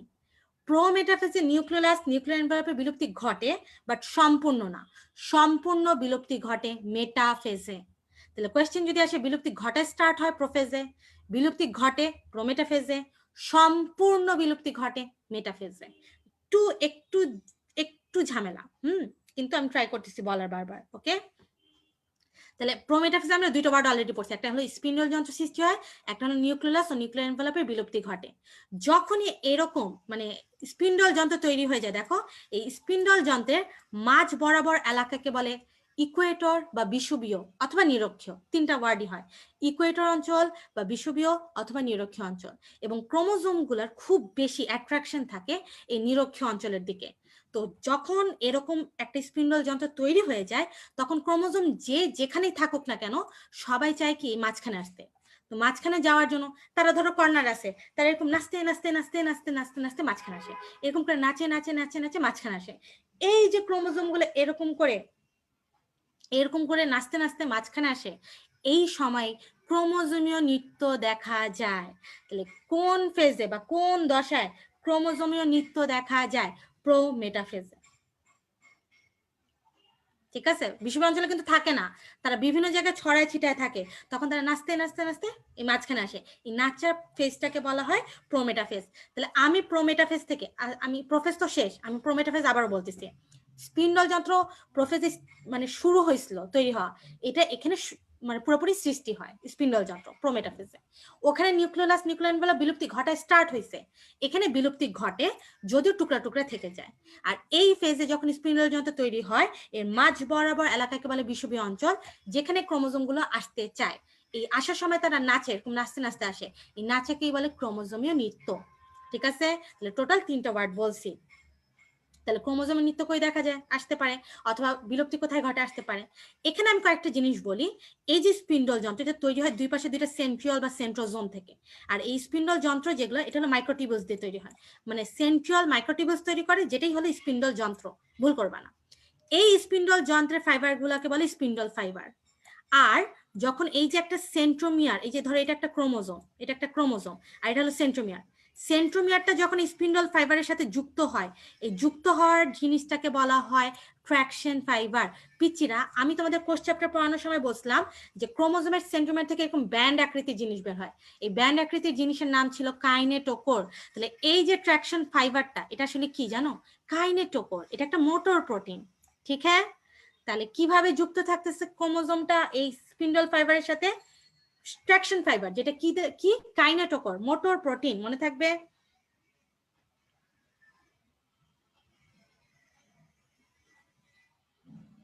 ঠিক আছে, তাহলে আমরা প্রোফেজ পড়লাম, প্রো মেটাফেজ পড়লাম, চলে যাচ্ছি মেটাফেজ। মেটাফেজ পরে আমরা ছবি দেখবো।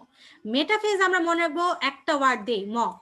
মেটাফেজ মনে রাখবা ম দিয়ে, মেটাফেজ ম দিয়ে, মনে রাখবা ম দিয়ে, দুইটা ওয়ার্ড, ম দিয়ে দুইটা ওয়ার্ড, একটা মেটাকাইনেসিস, একটা মোটা ও খাটো। এইটা মেডিকেল কোয়েশ্চেন, কোন দশায় ক্রোমোজোম সবচেয়ে বেশি খাটো ও মোটা হয়? মেটাফেজে। এবং কোন দশায় মেটাকাইনেসিস? মেটাকাইনেসিস মানে কি? এই যে ক্রোমোজোম গুলো বিভিন্ন জায়গা থেকে মাঝখানে আসে, এই মাঝখানে এসে বিন্যস্ত হওয়ার প্রক্রিয়াকে বলে মেটাকাইনেসিস। এই মেটাকাইনেসিসে দেখো সবগুলো ক্রোমোজোম মাঝখানে আসে, এই মাঝখানে আসার প্রক্রিয়াটাকে বলে মেটাকাইনেসিস। এই মাঝখানে এসে তাদের যে মোটা হয়, এই মোটা হওয়া, মোটা হওয়া মানে কনডেন্স হওয়া, মানে ঘন হওয়া। এই ঘনটা কিভাবে হয় জানো? কয়েলিং এর মাধ্যমে, অনেক বেশি প্যাঁচায় প্যাঁচায় প্যাঁচায় তারা ঘন হয়। তাহলে এই যে এই মোটা হওয়াকে বলে কনডেনসেশন, যেটা সুপার কয়েলিং এর মাধ্যমে হয়। ঠিক আছে, তাহলে মেটাফেজ মনে রাখবো দুটো ওয়ার্ড দিয়ে, ম দিয়ে মেটাকাইনেসিস, আর একটা ম দিয়ে মোটা ও খাটো। মোটা হয় কিভাবে? কনডেনসেশন বা সুপার কয়েলিং এর মাধ্যমে। এই মেটাফেজের শেষের দিকে, এই মেটাফেজের শেষের দিকে প্রত্যেকটা ক্রোমাটিড মানে বাহু সেন্ট্রোমিয়ার সহ হাফ হয়ে যায়। এই মেটাফেজের শেষের দিকেই প্রত্যেকটা সেন্ট্রোমিয়ার ভেঙে যায় এবং দুইটা অপত্য ক্রোমোমিয়া মানে সেন্ট্রোমিয়ার তৈরি হয়, দুইটা। মানে এই জায়গায় তারা ভাগ হয়, ভাগ হয়ে হাফের দিকে যায়, হাফের দিকে। এই যাওয়ার আগে আমরা ছবি দেখবো, ছবি দেখে তারপর আমরা আগাবো। তাহলে আমি এখন যা যা বললাম সেটা একটু ছবি দেখে নিই। ওকে, তাহলে ফার্স্টই হলো প্রোফেজ। প্রোফেজ আমি কি কি বলছি আবারও দেখো, দেখো আমি বলতেছি, এইখানে জল বিয়োজন হয়, পানি বের হয়ে যায়, তাহলে ক্রোমোজোম গুলো দেখো খাটো মোটা হচ্ছে। আমি আবারও বলতেছি, দেখো তোমরা মিলাও, খাটো মোটা হচ্ছে। এই দশায় নিউক্লিয়ার এনভেলপ এবং নিউক্লিয়াসে বিলুপ্তি ঘটতে থাকে। দেখো এই যে ভাঙ্গা স্টার্ট হয়েছে, পুরোপুরি ভাঙেনি, ভাঙ্গা স্টার্ট হয়েছে। এই পর্যায়ে স্পিন্ডল যন্ত্র সৃষ্টি হওয়া স্টার্ট হয়, দেখো তৈরি হচ্ছে, এখনো হয়নি। আর এই দশাই, এই দশাতেই কি বলে এটাকে, ক্রোমাটিড তৈরি হয়, মানে দুটো করে বাহুতে ভাগ হয়। এই যে বাহু দেখতেছো, গেল। সব থেকে স্বল্পস্থায়ী হলো মেটাফেজ, তারপরে স্বল্পস্থায়ী প্রোমেটাফেজ, আর সবচেয়ে দীর্ঘস্থায়ী প্রোফেজ। ওকে, তাহলে প্রোফেজে এইটা গেল। চলে আসছি প্রোমেট। আচ্ছা, প্রোফেজে দুইটা বাহু কিন্তু এরকম দেখা যায়, এগুলোকে বলে ক্রোমাটিড, এটা কিন্তু প্রোফেজে। হোমোলোগাস ক্রোমোজোম এখানে দরকার নেই, এটা আমি পরে পড়াবো। প্রোমেটাফেজে যাচ্ছি। প্রোমেটাফেজে কি কি বলছি দেখো, স্পিন্ডল যন্ত্র তৈরি হয়, দেখো এই যে দুই পাশে দুইটা সেন্ট্রিওল, এখান থেকে এই যে মাইক্রোটিউবুলসের মতো, এগুলো হলো স্পিন্ডল যন্ত্র। তাহলে স্পিন্ডল যন্ত্র তৈরি হয়েছে। আমি বলছি নিউক্লিয়াস ও নিউক্লিয়ার এনভেলপের বিলুপ্তি ঘটে, কিন্তু তখনও টুকরা টুকরা থেকে যায়, এই যে টুকরা টুকরা, এগুলো টুকরা। এবং এই দশায় ক্রোমোজোমীয় নৃত্য দেখা যায়, ক্রোমোজোম এরকম নাচতে নাচতে নাচতে মাঝখানে আসে, এটা হলো প্রোমেটাফেজ। চলে আছি মেটাফেজ।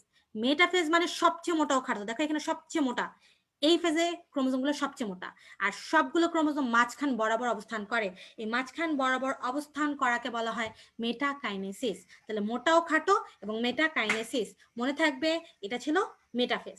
এই মেটাফেজের শেষের দিকে এই প্রত্যেকটা ক্রোমোজোম সেন্ট্রোমিয়ার সহ হাফ হয়ে যায়। ধরো এদিকে একটা, এদিকে একটা, তারা আর একসাথে থাকতে চায় না, পরস্পর বিপরীত দিকে থাকতে চায়। দেখো মেটাফেজে দুইটা ডিএনএ, যেমন এই যে দুইটা ক্রোমাটিড আলাদা হয়ে গেছে, এটা প্রোফেজে ছিল, প্রোফেজে দুইটা ক্রোমাটিড দেখা যাচ্ছে, মেটাফেজে দুইজন আলাদা হয়ে গেছে। ক্লিয়ার? তাহলে যখন তারা আর একসাথে থাকতে চায় না, তখন তারা বিপরীত মেরুর দিকে যেতে চায়। আমরা চলে যাচ্ছি অ্যানাফেজে। দেখো একটু খেয়াল করো এইদিকে, যে ক্রোমোজোম গুলো আর একসাথে থাকতে চায় না, ভেঙে যায়, সেন্ট্রোমিয়ার সহ ভেঙে যায়, ভেঙে তারা মেরু অভিমুখে চলন করে, মানে মেরুর দিকে যায়। এই মেরুর দিকে যাওয়ার সময় তোমরা আমাকে বলো তো, কে আগে যাবে? সেন্ট্রোমিয়ার আগে যাবে নাকি বাহু? তোমরা কি জীবনে এইভাবে ছবি আঁকছো, এই যে বাহু তারপর সেন্ট্রোমিয়ার, জীবনে আঁকছো না? আমি তো আঁকি নাই। তাহলে অলওয়েজ সেন্ট্রোমিয়ার অগ্রগামী, বাহুদয় অনুগামী, সেন্ট্রোমিয়ার অগ্রগামী, বাহুদয় অনুগামী, এবং এই যাওয়ার সময় তারা ভি, এল, জে, আই আকৃতিতে যায়। দেখো এই যে ভি, অনেকে এরকম, জে, অনেকে আই, এরকম আকৃতিতে যায়। তাহলে সেন্ট্রোমিয়ার অগ্রগামী, বাহুদয় অনুগামী দেখা যায় কোন ধাপে? অ্যানাফেজে। ভি, এল, জে, আই আকৃতি দেখা যায় কোন ধাপে? অ্যানাফেজে। ভুল করবে না, ঠিক আছে? সেন্ট্রোমিয়ার অগ্রগামী, বাহুদয় অনুগামী এবং ভি, এল, জে, আই আকৃতি দেখা যায় কোথায়? অ্যানাফেজে। লাস্ট ধাপ টেলোফেজ, আমি আসতেছি এই ছবিতে। লাস্ট ধাপ টেলোফেজ, জাস্ট প্রোফেজের উল্টা। ওখানে জল বিয়োজন হয়েছে, এখন তো এরা আলাদা হয়ে গেছে অলরেডি সেন্ট্রোমিয়ার দুই পাশে। এখন টেলোফেজে আলাদা হয়ে গেছে, তাহলে আবারও জল যোজন ঘটে, ওখানে জল বিয়োজন ছিল। এরা আবারও লম্বা হতে থাকে, দেখো সরু লম্বা হতে থাকে, এবং আবারও নিউক্লিয়াসের পুনর আবির্ভাব ঘটে। ওখানে বিলুপ্তি ঘটা স্টার্ট হয়েছে, এখানে আবার তৈরি হওয়া স্টার্ট হয়েছে। তাহলে একটা নিউক্লিয়াস ভেঙে দুটা নিউক্লিয়াস আলাদা হয়ে গেল, কিসের মাধ্যমে? যে ক্রোমোজোম আলাদা হয়ে গেল। এটাকেই বলা হচ্ছে ক্যারিওকাইনেসিস, মানে নিউক্লিয়াসের ভাঙ্গন অথবা ক্রোমোজোম এরকম আলাদা হয়ে যাওয়া। ক্লিয়ার? মাত্র নিউক্লিয়াসের ভাঙ্গন হলো, পুরোপুরি কিন্তু কোষ ভাঙ্গেনি, সাইটোপ্লাজম এখনো বাকি, ওটা আমি পড়াচ্ছি। তার আগে আমি টেলোফেজের ছবিটা দেখাই। দেখো টেলোফেজে কি হয়েছে, দুই পাশে দুইটা সেন্ট্রোমিয়ার গেছে, জল যোজন মানে পানি খাচ্ছে, খেয়ে আবার লম্বা হচ্ছে, আবারও নিউক্লিয়াস এটার আবির্ভাব ঘটছে, দেখছো? আর স্পিনাল যন্ত্রগুলো আস্তে আস্তে মিলে যাচ্ছে। এইটা ছিল আমাদের টোটাল ক্যারিওকাইনেসিস। সাইটোকাইনেসিস পড়ানোর আগে এবার আমি 3টা কোয়েশ্চেন করবো, দেখি কি আগে অ্যান্সার দেয়। সবাই রেডি হও। ফার্স্ট কোয়েশ্চেন, ক্রোমোজোম সবচেয়ে মোটা দেখা যায় কোন ধাপে? দেখি কি আগে দেয়। ক্রোমোজোম সবচেয়ে মোটা দেখা যায় কোন ধাপে? আই হোপ তোমরা বুঝছো। ক্রোমোজোম সবচেয়ে মোটা দেখা যায় কোন ধাপে পিচিরা? থ্যাংক ইউ মুমতাহিনা, রাবেয়া, হেলাল, শান্তা, সবাই হয়েছে। আফসানা, যে মোটাও খাটো এবং মেটাকাইনেসিস, তাই না? সেকেন্ড কোয়েশ্চেন, আচ্ছা 5 জনের নাম নিয়ে নিছি। এবার সেকেন্ড কোয়েশ্চেন, আর ক্রোমোজোমের নৃত্য দেখা যায় কোন ধাপে? ক্রোমোজোমের নৃত্য দেখা যায় কোন ধাপে?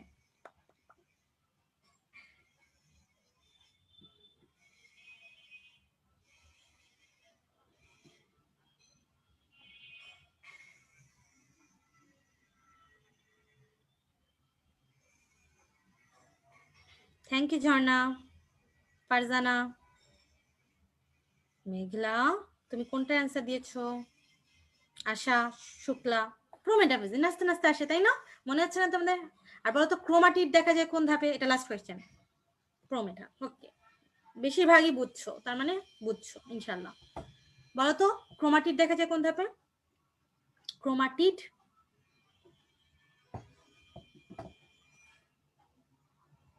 ক্রোমাটিড দেখা যায় কোন ধাপে পিচ্ছিরা? মেটাফেজ কি? ও মাইক দিব ফাতেমা ধরে একটা। মেটাফেজ কি? থ্যাংক ইউ আশা, শান্তা, শান্তা দে, শান্তা ইসলাম, সুমাইয়া। এই শান্তা দে, মেটাফেজে দেখা যায় ক্রোমাটিড? তোমরা যে কোনটার কে অ্যান্সার দিচ্ছ, কার কাছে যে কোন কোয়েশ্চেন কখন যাচ্ছে, আমি না কিছুই বুঝতেছি না। ক্রোমাটিড দেখা যায় প্রোফেজে, সবচেয়ে মোটা হয় মেটাফেজে, এবং ক্রোমোসোমের নৃত্য দেখা যায় প্রোমেটাফেজে। অ্যানাফেজ কোথেকে আসছে? ধরে একটা মাইক দিব মান্না। কি বলতেছে এগুলা? আমি আবারও বলতেছি এটা লাস্ট। প্রোফেজে জল বিয়োজন হয়, ক্রোমোজোম খাটো মোটা হয়, নিউক্লিয়াস নিউক্লিয়ার এনভেলপ বিলুপ্তি ঘটতে থাকে, স্পিন্ডল যন্ত্র সৃষ্টি শুরু হয়। প্রোমেটাফেজে স্পিন্ডল যন্ত্র সৃষ্টি হয়, নিউক্লিয়াস নিউক্লিয়ার এনভেলপ বিলুপ্ত হয়, ক্রোমোজোমে নৃত্য দেখা যায়। মেটাফেজে মোটাও খাটো হয়, মেটাকাইনেসিস হয়। অ্যানাফেজে ভিএলজিআই দেখা যায় এবং বিপরীত দিকে যাওয়ার সময় সেন্ট্রোমিয়ার অগ্রগামী, বাহুদ্বয় অনুগামী। আর টেলোফেজে জল যোজন ঘটে, নিউক্লিয়াসে আবির্ভাব ঘটে। এটা ছিল ক্যারিওকাইনেসিস। ঠিক এরপর শুরু হয় সাইটোকাইনেসিস। পিচিরা সাইটোকাইনেসিস একটু বুঝার জিনিস আছে, একটু বুঝবা। উদ্ভিদ কোষে অন্যভাবে হয়, প্রাণী কোষে অন্যভাবে হয়। খেয়াল করো, উদ্ভিদ কোষে একটা বিশেষত্ব কি জানো? কোষ প্রাচীর পড়েছি না, যেটা প্রাণী কোষে নাই। তাহলে উদ্ভিদ কোষের এই যেটা একটা কোষ প্রাচীর, এই কোষ প্রাচীরের একটা বস্তু হলো ফ্র্যাগমোপ্লাস্ট। তোমরা পড়েছো যে গোলজি বডি থেকে আগত ফ্র্যাগমোপ্লাস্ট, ঠিক আছে? থ্যাংক ইউ অঙ্কিতা, সবাইকে থ্যাংক ইউ যারা পেরেছো। তাহলে উদ্ভিদ কোষের কোষ প্রাচীর থেকে ফ্র্যাগমোপ্লাস্ট এবং কিছু ভেসিকল মানে গোলা গোলা ভেসিকল মিলে একটা প্লাজমা লেমার পর্দা তৈরি করে, যেটা পরবর্তীতে কোষ প্লেট তৈরি করে। এইভাবে সাইটোপ্লাজমের মাঝখানে ফ্র্যাগমোপ্লাস্ট আর ভেসিকল মিলে একটা কোষ প্লেট তৈরি হয়, যেটা দুইটা সাইটোপ্লাজমকে আলাদা করে। আমি এটা উদ্ভিদ কোষের ক্ষেত্রে বললাম, কিন্তু দেখো এখানে লেখা আছে যে এখানে ফ্র্যাগমোপ্লাস্ট এবং কিছু ভেসিকল মিলে কোষ প্লেট তৈরি হয়, এটাই হলো উদ্ভিদ কোষ। কিন্তু পিচিরা প্রাণী কোষে তো কোষ প্রাচীর নাই, তাহলে ফ্র্যাগমোপ্লাস্ট কোত্থেকে আসবে? আমাদের দেহে তো নাই।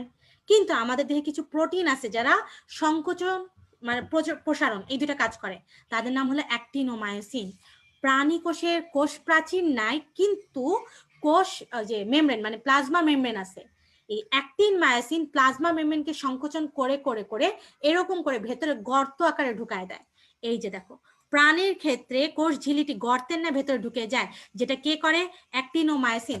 এই যে একটা গোলাকার খাঁজ তৈরি হয়, তার নাম মানে গোলাকার খাঁজ, এটাই দুইটা সাইটোপ্লাজমকে আলাদা করে। আচ্ছা, আমি কার নাম বলছি? আমি সবার নাম একবার একবার করে বলবো, এখন একটু দয়া করে মনোযোগ দাও। তাহলে উদ্ভিদ কোষে আলাদা করতেছে আসলে ফ্র্যাগমোপ্লাস্ট আর ভেসিকল, কিন্তু প্রাণী কোষে করতেছে অ্যাক্টিন ও মায়োসিন। ক্লিয়ার? যদি কোনো জায়গায় এরকম সাইটোপ্লাজম না ভাঙতো, তাহলে চিন্তা করো একটা কোষের মধ্যে অনেকগুলো নিউক্লিয়াস থাকতো না। এই বহু নিউক্লিয়াস যুক্ত অবস্থাকে উদ্ভিদের ক্ষেত্রে বলে সিনোসাইটিক, আর প্রাণীদের ক্ষেত্রে বলে প্লাজমোডিয়াম। এই প্যারাতে একটা স্টার চিহ্ন দেওয়া আছে, ভালো মতো রিডিং পড়বা। Coenocytic, plasmodium. আচ্ছা, যেটা আমি পড়াচ্ছিলাম, তাহলে খেয়াল করো, এটা হলো প্রাণী কোষ। প্রাণী কোষের প্লাজমা মেমব্রেনটাই ভেতরে গর্ত হয়ে এরকম গোলাকারে ঢুকে যায়। কে করতেছে? অ্যাক্টিন ও মায়োসিন। ক্লিয়ার? এইভাবেই একটা মানে প্লাজমা মেমব্রেনটা একটা সাইটোপ্লাজমকে ভেঙে দুইটা সাইটোপ্লাজম করে ফেলে। আর উদ্ভিদ কোষের ক্ষেত্রে দেখো, সেল ওয়াল মানে কোষ প্রাচীর থেকে এরকম করে করে করে ফ্র্যাগমোপ্লাস্ট বা ফ্র্যাগমোজোম আসতেছে, যেটা ভেসিকলের সাথে মিলিত হয়ে কোষ প্লেট তৈরি করে। এইভাবে উদ্ভিদের ক্ষেত্রে একটা কোষ প্লেট দুইটা সাইটোপ্লাজমকে আলাদা করে। ঠিক আছে? তাহলে উদ্ভিদের ক্ষেত্রে কোষ প্লেট তৈরি হয়, প্রাণীর ক্ষেত্রে কোষ ঝিল্লিটা মানে প্লাজমা মেমব্রেনটা অ্যাক্টিন ও মায়োসিনের মাধ্যমে একটা গর্তের তৈরি করে। ভুল করবা না, ঠিক আছে? একদম মানে মাইটোসিস শেষ করার আগে, শেষও হবে না, এরপর আরো কিছু জিনিস আছে, তার আগে এই যে তোমাদের এত জিনিস পড়ালাম, তারপরে কিছু কনফিউশন থেকে যায়। কিভাবে পিচ্ছিরা একটু দেখো। আমি এখন পড়াইছি যে স্পিন্ডল যন্ত্র তৈরির সূচনা ঘটে প্রোফেজে, আর স্পিন্ডল যন্ত্র সৃষ্টি হয় প্রোমেটাফেজে, যেটা প্রাণীর ক্ষেত্রে। কিন্তু তোমরা দেখবা প্রোফেজের লাস্ট লাইনে লেখা আছে উদ্ভিদে প্রোফেজের শেষ দিকে স্পিন্ডল যন্ত্র সৃষ্টি হয়। তোমরা কি বুঝতেছো? তাহলে স্পিন্ডল যন্ত্রের সূচনা ঘটে প্রোফেজে, ঠিক আছে, যেটা উদ্ভিদে ওই প্রোফেজেই হয়ে যায়। কিন্তু প্রাণীতে স্পিন্ডল যন্ত্র সৃষ্টি হয় প্রোমেটাফেজে। এটাই আমি এতক্ষণ পড়লাম। কিন্তু এটা হাসান স্যার, আজিবুর স্যার বলেছে স্পিন্ডল যন্ত্র গঠন হতে শুরু করে প্রোমেটাফেজে আর গঠন সম্পন্ন হয় মেটাফেজে। এখন তোমরা আমাকে বলবো আপু তাহলে আমি কি করব, কখন সৃষ্টি হয় কখন কি করব, তাই না? ওয়ার্ড দুইটার পার্থক্য হলো একটা সূচনা বা সৃষ্টি আর একটা গঠন। যদি কোয়েশ্চেন থাকে গঠন হতে শুরু করে, অ্যান্সার প্রোমেটাফেজ, বা গঠন সম্পন্ন হয় মেটাফেজ, তার মানে আজিবুর স্যার। যদি বলে সৃষ্টির সূচনা ঘটে প্রোফেজ, অথবা সৃষ্টি হয় প্রোমেটাফেজ। ভুল করবা না, ওয়ার্ড দুইটা পার্থক্য হলো একটা গঠন, একটা সূচনা বা সৃষ্টি। এখন তোমাদের যদি মন খারাপ হয়, রাগ হয়, সব হাসান স্যার আজিবুর স্যারের উপর ঝাড়বা। আমি বই লিখিনি, আমি তোমাদেরকে হেল্প করলাম, আমি তোমাদেরকে আলাদা করে দিলাম। তোমরা যত বকা দেওয়ার ইচ্ছা স্যারদের দাও, আমার কোনো সমস্যা নেই, স্যারদেরকে দাও, ইচ্ছা মতো দাও। বেশি বেশি বাড়াবাড়ি করে, আসলেই বাড়াবাড়ি করে। কষ্ট করে একটু পড়ে নেবেন, আমি কিন্তু আলাদা করে দিলাম, বারবার বলতেছি ওদেরকে যা খুশি তাই বলো। একটা গঠন একটা সৃষ্টি, যদি কনফিউজ তো হও। আচ্ছা, আমরা মাইটোসিস শেষ করব প্রায় শেষের দিকে, অনিয়ন্ত্রিত মাইটোসিসটা পড়ি। এখান থেকে মেডিকেলে 2বার একই লাইন থেকে কোয়েশ্চেন আসছে, একই লাইন। আচ্ছা পিকচার বলো তো, তোমার হাত কেটে গেল, কাটার পর এই জায়গাটা আবার ওই কোষগুলো মারা গেল না, যেই পার্ট বরাবর কেটে গেছে ওই জায়গায় আবার নতুন কোষ তৈরি হতে হবে না? তার মানে কি পাশের কোষগুলো বাড়তেছে বাড়তেছে, বেড়ে বেড়ে পুনরুৎপাদন করতেছে, করে ওই ক্ষয়পূরণটা করতেছে, তাই না? এখন আমার হাত কেটে গেল, এখানে একটা কোষ থেকে 2টা হওয়া উচিত ছিল, হইলো 20টা, তাহলে এই জায়গায় কি ফুলে যাবে না? তাহলে এই যেন এরকম একটা থেকে 20টা না হয়, তাই আমাদের এইটা প্রত্যেকের বডিতে নিয়ন্ত্রণ করে একটা প্রোটিন, নাম P53। একটা কোষ ভেঙে যেন 2টাই হয়, এটা নিয়ন্ত্রণ করে কে? P53। কোনো কারণে সেটা বিভিন্ন কার্সিনোজেনিক পদার্থ হোক, বিভিন্ন মিউটাজেনিক পদার্থ হোক, কোনো কারণে ধরো ইউভি রশ্মি অথবা ডাই মানে কালারফুল জিনিসপত্র, যারা বিভিন্ন রঙের সাথে কাজ করে মানে বিভিন্ন জায়গায়, তাদের দেখবা ক্যান্সার হয় কিছু, কোনো কারণে যদি এই P53 ডিফেক্টিভ হয়, তখন সে আর নিয়ন্ত্রণ করতে পারে না, তখন একটা কোষ ভেঙে 100টা হয়ে যায়, এই জায়গায় ফুলে যায়, এটাকেই বলে টিউমার বা ক্যান্সার। তোমাদের বই বলছে ক্যান্সার হওয়াকে কার্সিনোজেন আর টিউমার হওয়াকে অনকোজেন, একই কথা, একই জিনিস, দুটো সিনোনিমস, শেষ কথা।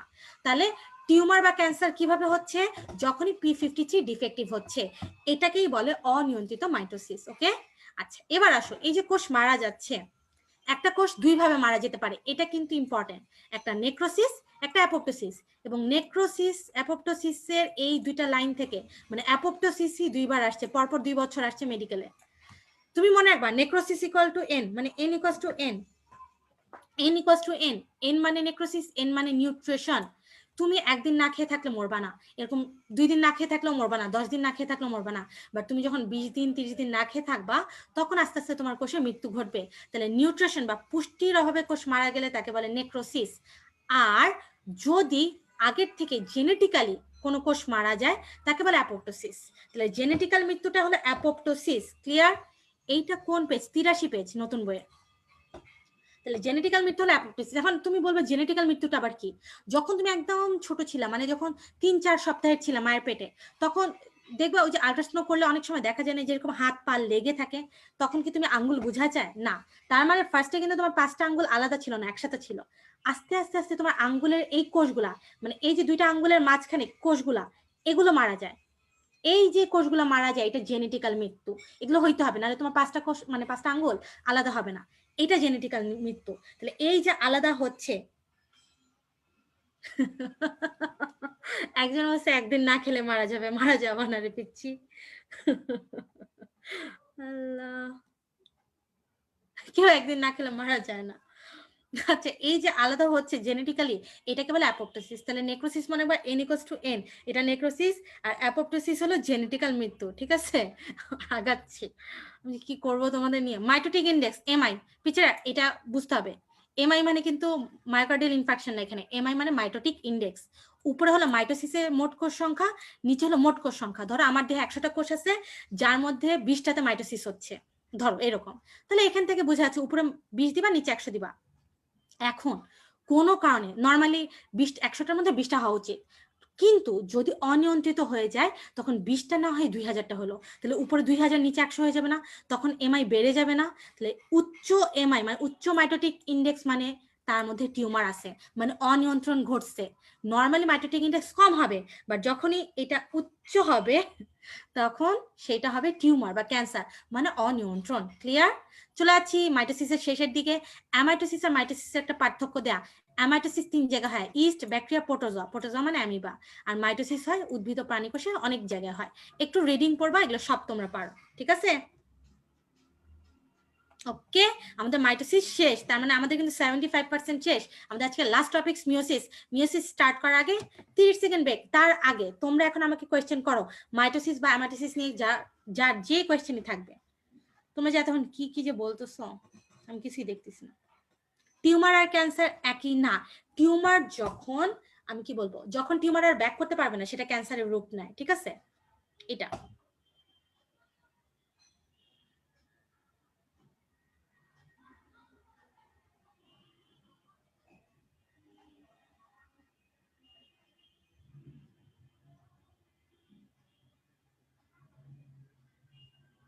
অনেকেই করে রে পিচ্ছি। হ্যাঁ, জোড়া আঙ্গুল যেটা সেটাতে অ্যাপোপ্টোসিস কিন্তু হয় না। গুড, এই তো বুঝে গেছো মরিয়ম।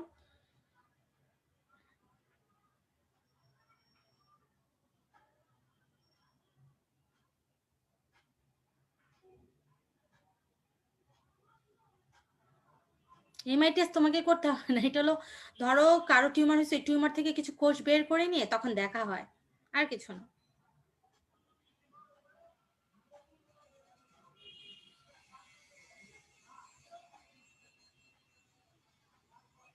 তোমাদের কোয়েশ্চেন নাই? সব টিউমারই ক্যান্সার রূপ নেয় না কিন্তু। যখন টিউমার গুলো ধরো আমি বলছিলাম না ডিএনএরই ক্ষমতা আছে নিজে প্রুফ রিডিং করার, যদি ধরো 100টা ডিএনএর মধ্যে 90টা ডিফেক্ট হয়ে যায় তার মানে তোমার ক্যান্সার হয়ে যাবে। বাট ধরো যে 20টা ডিফেক্ট হয়েছে তাহলে 80টা তো ভালো আছে, তখন টিউমার হচ্ছে বাট ক্যান্সার হচ্ছে না। ভিএল জে এর নামগুলো কি লাগবে? অবশ্যই লাগবে, এটা তো আগের চ্যাপ্টারে পড়া, মেটা সাবমেটা অ্যাক্রোটেলো। ক্রোমাটিড হলো ক্রোমোজোমের বাহু। যখন প্রোফেজ দশায় যায় তখন ক্রোমোজোমের মানে ক্রোমোজোমটা লম্বালম্বি সেন্ট্রোমিয়ার বাদে বাকিটা ভাগ হয়ে যায়, এই দুইটা বাহুকে বলে ক্রোমাটিড। ক্রোমাটিডটা প্রোফেজ দশাই হয়। না আমি এখন গুরুত্ব পড়াবো না, গুরুত্ব 3টা একসাথে লাস্টে পড়াবো। হ্যাঁ ঠিক আছে। সিস্টোসিস কই পাইছো?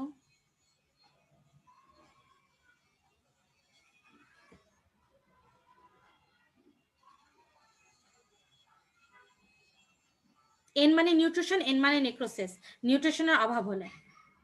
এমআই মানে মাইটোটিক ইন্ডেক্স, উপরে মাইটোসিসের কোষ সংখ্যা নিচে মোট কোষ সংখ্যা। ধরো নর্মালি মাইটোটিক ইন্ডেক্সটা কম হওয়া উচিত, বাট যাদের টিউমার থাকে তাদের কি একটা ভেঙে অনেকগুলো কোষ হচ্ছে না, তাহলে ওদের এমআইটা বেড়ে যায়, তখন আমরা বুঝি কোনো টিউমার আছে। হ্যাঁ অ্যাপোপ্টোসিস হয় না দেখি ওটা জোড়া। মাইটোসিস পরোক্ষ, কারণ তোমার চোখের সামনে একদম ডিরেক্ট একটা কোষ ভেঙে দুইটা হচ্ছে না, অনেক কারুকার্য আছে তাই।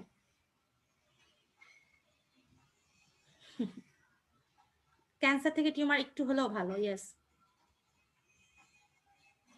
মাইটোসিস সব ক্ষেত্রেই সমান। আমাদের দেহে অ্যাপোপ্টোসিস হইতোই না, তাহলে আমরা আর উচ্চ শ্রেণীর জীব থাকতাম না, নিম্ন হয়ে যেতাম। তাৎপর্য পড়া লাগবে, আমি পড়াই দিব।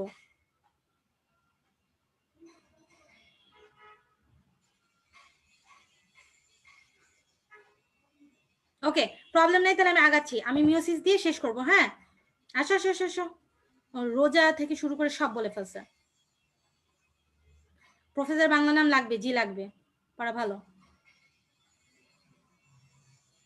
কাইনেটোকোর হলো সেন্ট্রোমিয়ারের চারপাশ দিকে এরকম ব্যান্ড আকৃতির প্রোটিন বের হয়, এটা কিন্তু আগের চ্যাপ্টার ক্রোমোজোমে ছিল। এই ব্যান্ড আকৃতির প্রোটিনের কাজটা, এটার নাম ছিল কাইনেটোকোর, যেইটা কি করতো মাইক্রোটিবিউলস এর সাথে যুক্ত করতো।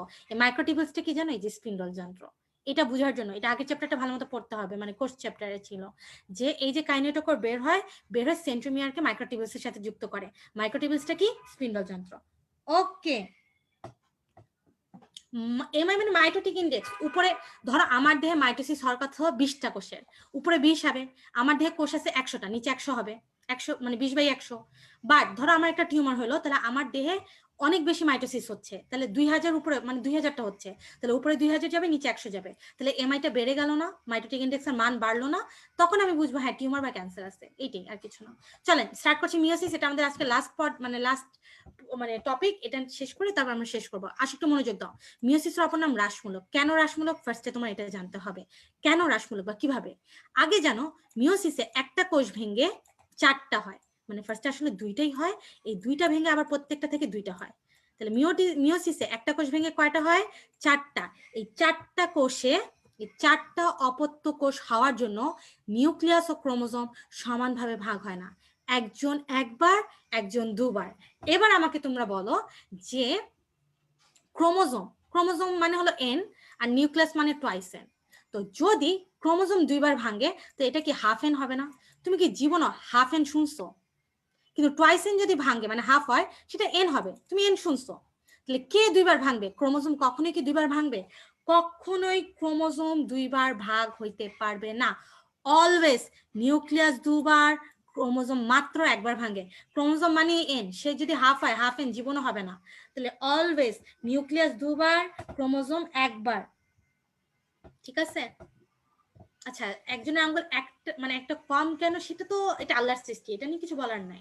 এটা হতে পারে, এটা জেনেটিক্যালি তৈরি, এই জন্য এরকম। আসো, তাহলে নিউক্লিয়াস দুবার, ক্রোমোজোম একবার, আর টোটাল কোষ কয়টা অপত্য কোষ তৈরি হয়? 4টা। ওকে, চলে আছি এরপরে আবিষ্কার ও নামকরণ। যদি খুব ইচ্ছা হয় পড়তে পারো যে বেনিডিন ও হাউজার ক্রোমোজোম আবিষ্কার করছে, কিন্তু মিওসিস না।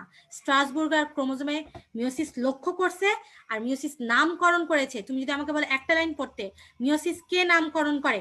ফার্মার ও মুর। দেখো, তোমরা জানো স্ট্রাসবুর্গার বা স্ট্রাসবুর্গার বার্গার যা ইচ্ছা বলো, স্ট্রাসবার্গার মিওসিস লক্ষ্য করছে, বাট মিওসিস নামকরণ করেছে ফার্মার ও মুর। ফার্মার ও মুর, এটা তোমরা পড়বা যদি পড়তেই চাও। ওকে, আর সাল দরকার নেই। মিওসিস কোথায় হয় অলরেডি পড়ে ফেলছি। জজ, একটা জনন মাতৃকোষ, একটা জাইগোট। বুঝলাম, জনন মাতৃকোষ হলো উচ্চ শ্রেণীর জীবে হয়, এবং তাহলে কি হবে? আগে আগে হবে। তাহলে দেখো, উচ্চ শ্রেণী মানে হলো ডিপ্লয়েড। ডিপ্লয়েড জীবে মিওসিস হয় নিষেকের পূর্বে, আর নিম্ন শ্রেণী মানে হ্যাপ্লয়েড। হ্যাপ্লয়েড জীবে মিওসিস হয় নিষেকের পরে। এটা আমি আরো ছবি দেখে বুঝাই দিব, ফার্মার পড়তে পারো। ওকে, চলে আছে এই ধারাবাহিকতা। মিওসিসের অবদান লাগবে না। মিওসিসের বৈশিষ্ট্য, পিচিরা আমরা কি মাইটোসিসের বৈশিষ্ট্য পড়ছিলাম না? তাহলে কি আমরা মিওসিস পড়বো না? অবশ্যই না। তুমি দেখো, না পড়েও তুমি সব পারবা। কিভাবে? তোমরা জানো মিওসিস নিউক্লিয়াস দুবার ভাঙে। তোমরা জানো মিওসিসের ক্রোমোজোম সংখ্যা হাফ হয়। তোমরা জানো প্রোফেজ ওয়ান 5টা উপপর্যায়, যেটা আমরা এখনই জানবো। বাইভ্যালেন্ট, জিন বিনিময়, 4টা হ্যাপ্লয়েড কোষ, সবই আমরা এখন পড়ে ফেলবো। সো তুমি যদি মিওসিসের বৈশিষ্ট্য নাও পড়ো, তুমি যখন মিওসিসের ধাপগুলো পড়বা, তোমার মিওসিসের বৈশিষ্ট্য পড়া হয়ে যাবে। ক্লিয়ার? সো আমরা মিওসিসের বৈশিষ্ট্য পড়বো না। চলে যাচ্ছি এবার মিওসিস প্রক্রিয়া। মাইটোসিসের মতোই পিচ্চিরা, মিওসিসকেও প্রধানত কয় ভাগে ভাগ করা যায়? দেখো, প্রধান ভাগ কয় ভাগে ভাগ করা যায়? প্রধানত 2 ভাগে ভাগ করা যায়, মিওসিস 1, মিওসিস 2। কিন্তু কিন্তু আমি অলওয়েজ বলি যে প্রত্যেকটা কোষ বিভাজনের আগে একটু প্রস্তুতি নিতে হয়। তেমনি দেখো, মিওসিস 1, মিওসিস 2 ঠিক আছে। মিওসিস 1 এর আগে যে প্রস্তুতি, এটা হলো ইন্টারফেস।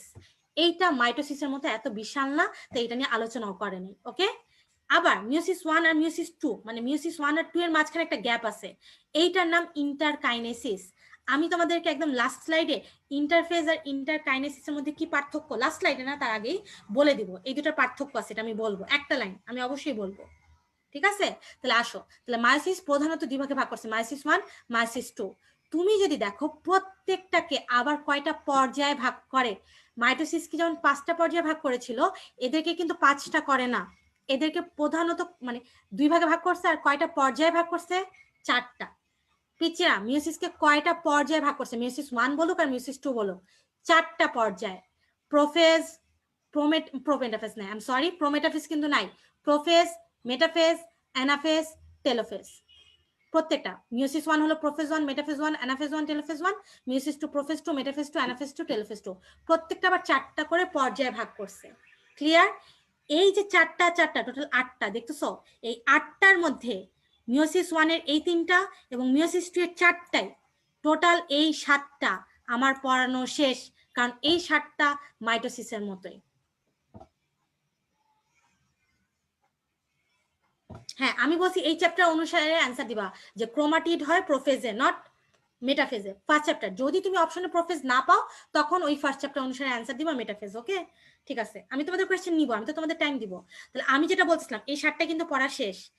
এটার মধ্যে এই 4টা পুরাই মাইটোসিসের মতো, তাই এটা আরেক নাম কি জানো? মিওসিস 2 এর সমীকরণিক বিভাজন। কারণ এই মিওসিস 2 ইকুয়ালস টু মাইটোসিস, এটা কিন্তু ইম্পর্টেন্ট, উপরে লেখাও আছে দেখো।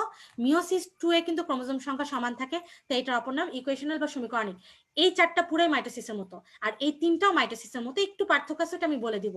ঠিক আছে? তাহলে এই 7টা কিন্তু আমার পড়া শেষ, তাহলে এই 7টা কিন্তু আমি পড়বো না। তাহলে আমি তোমাদেরকে পড়াবো শুধু একটাই, এই প্রোফেজ 1। প্রোফেজ 1 কে আবার 5টা, কি হইলো? প্রোফেজ 1 কে আবার 5টা উপ পর্যায়ে ভাগ করছে। খেয়াল করো, আমি আবারও বলি, মিওসিসকে প্রধানত 2 ভাগে ভাগ করে।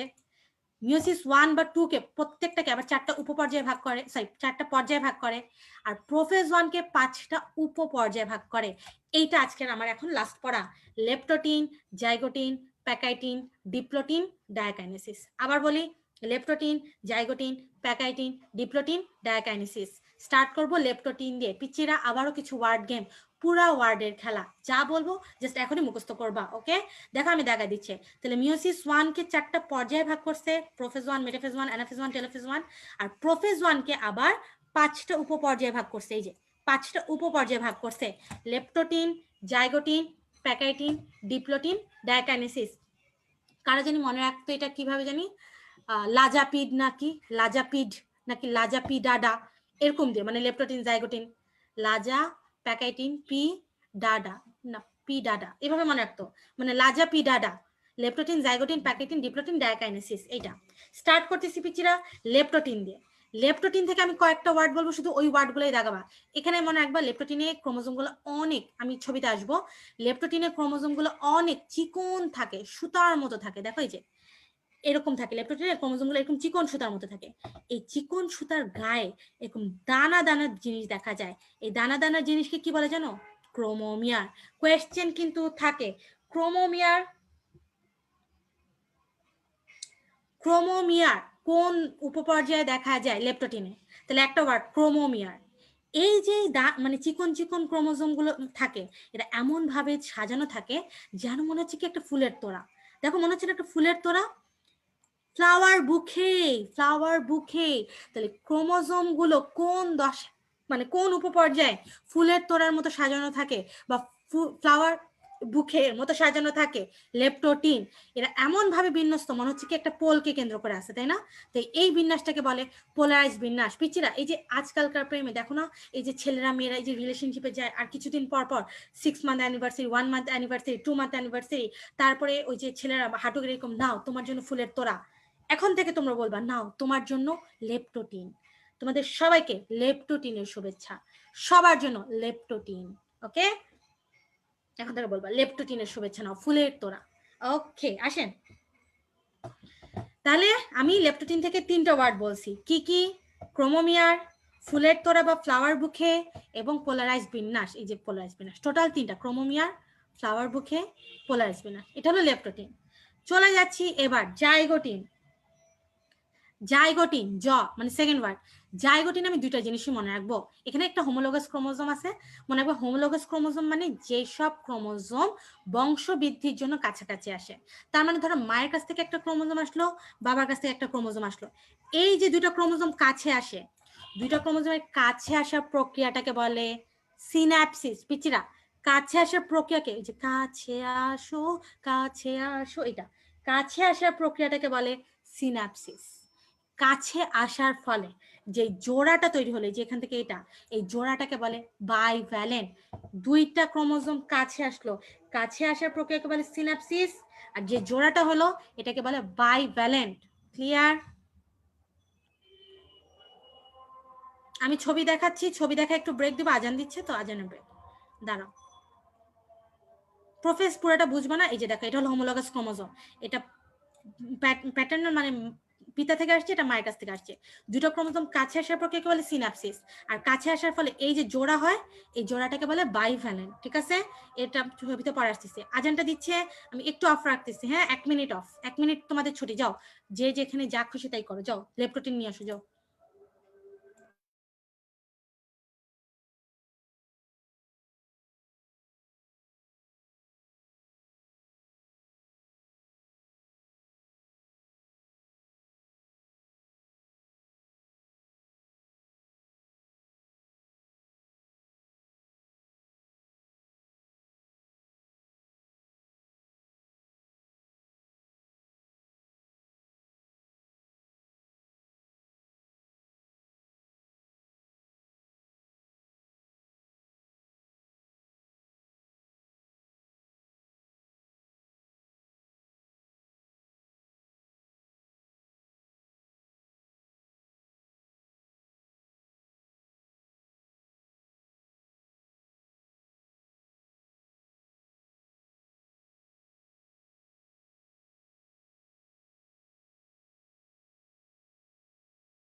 আরে ভাই সাউন্ড নাই না, আমি আজানের জন্য ব্রেক দিছিলাম তোমাদের 1 মিনিট।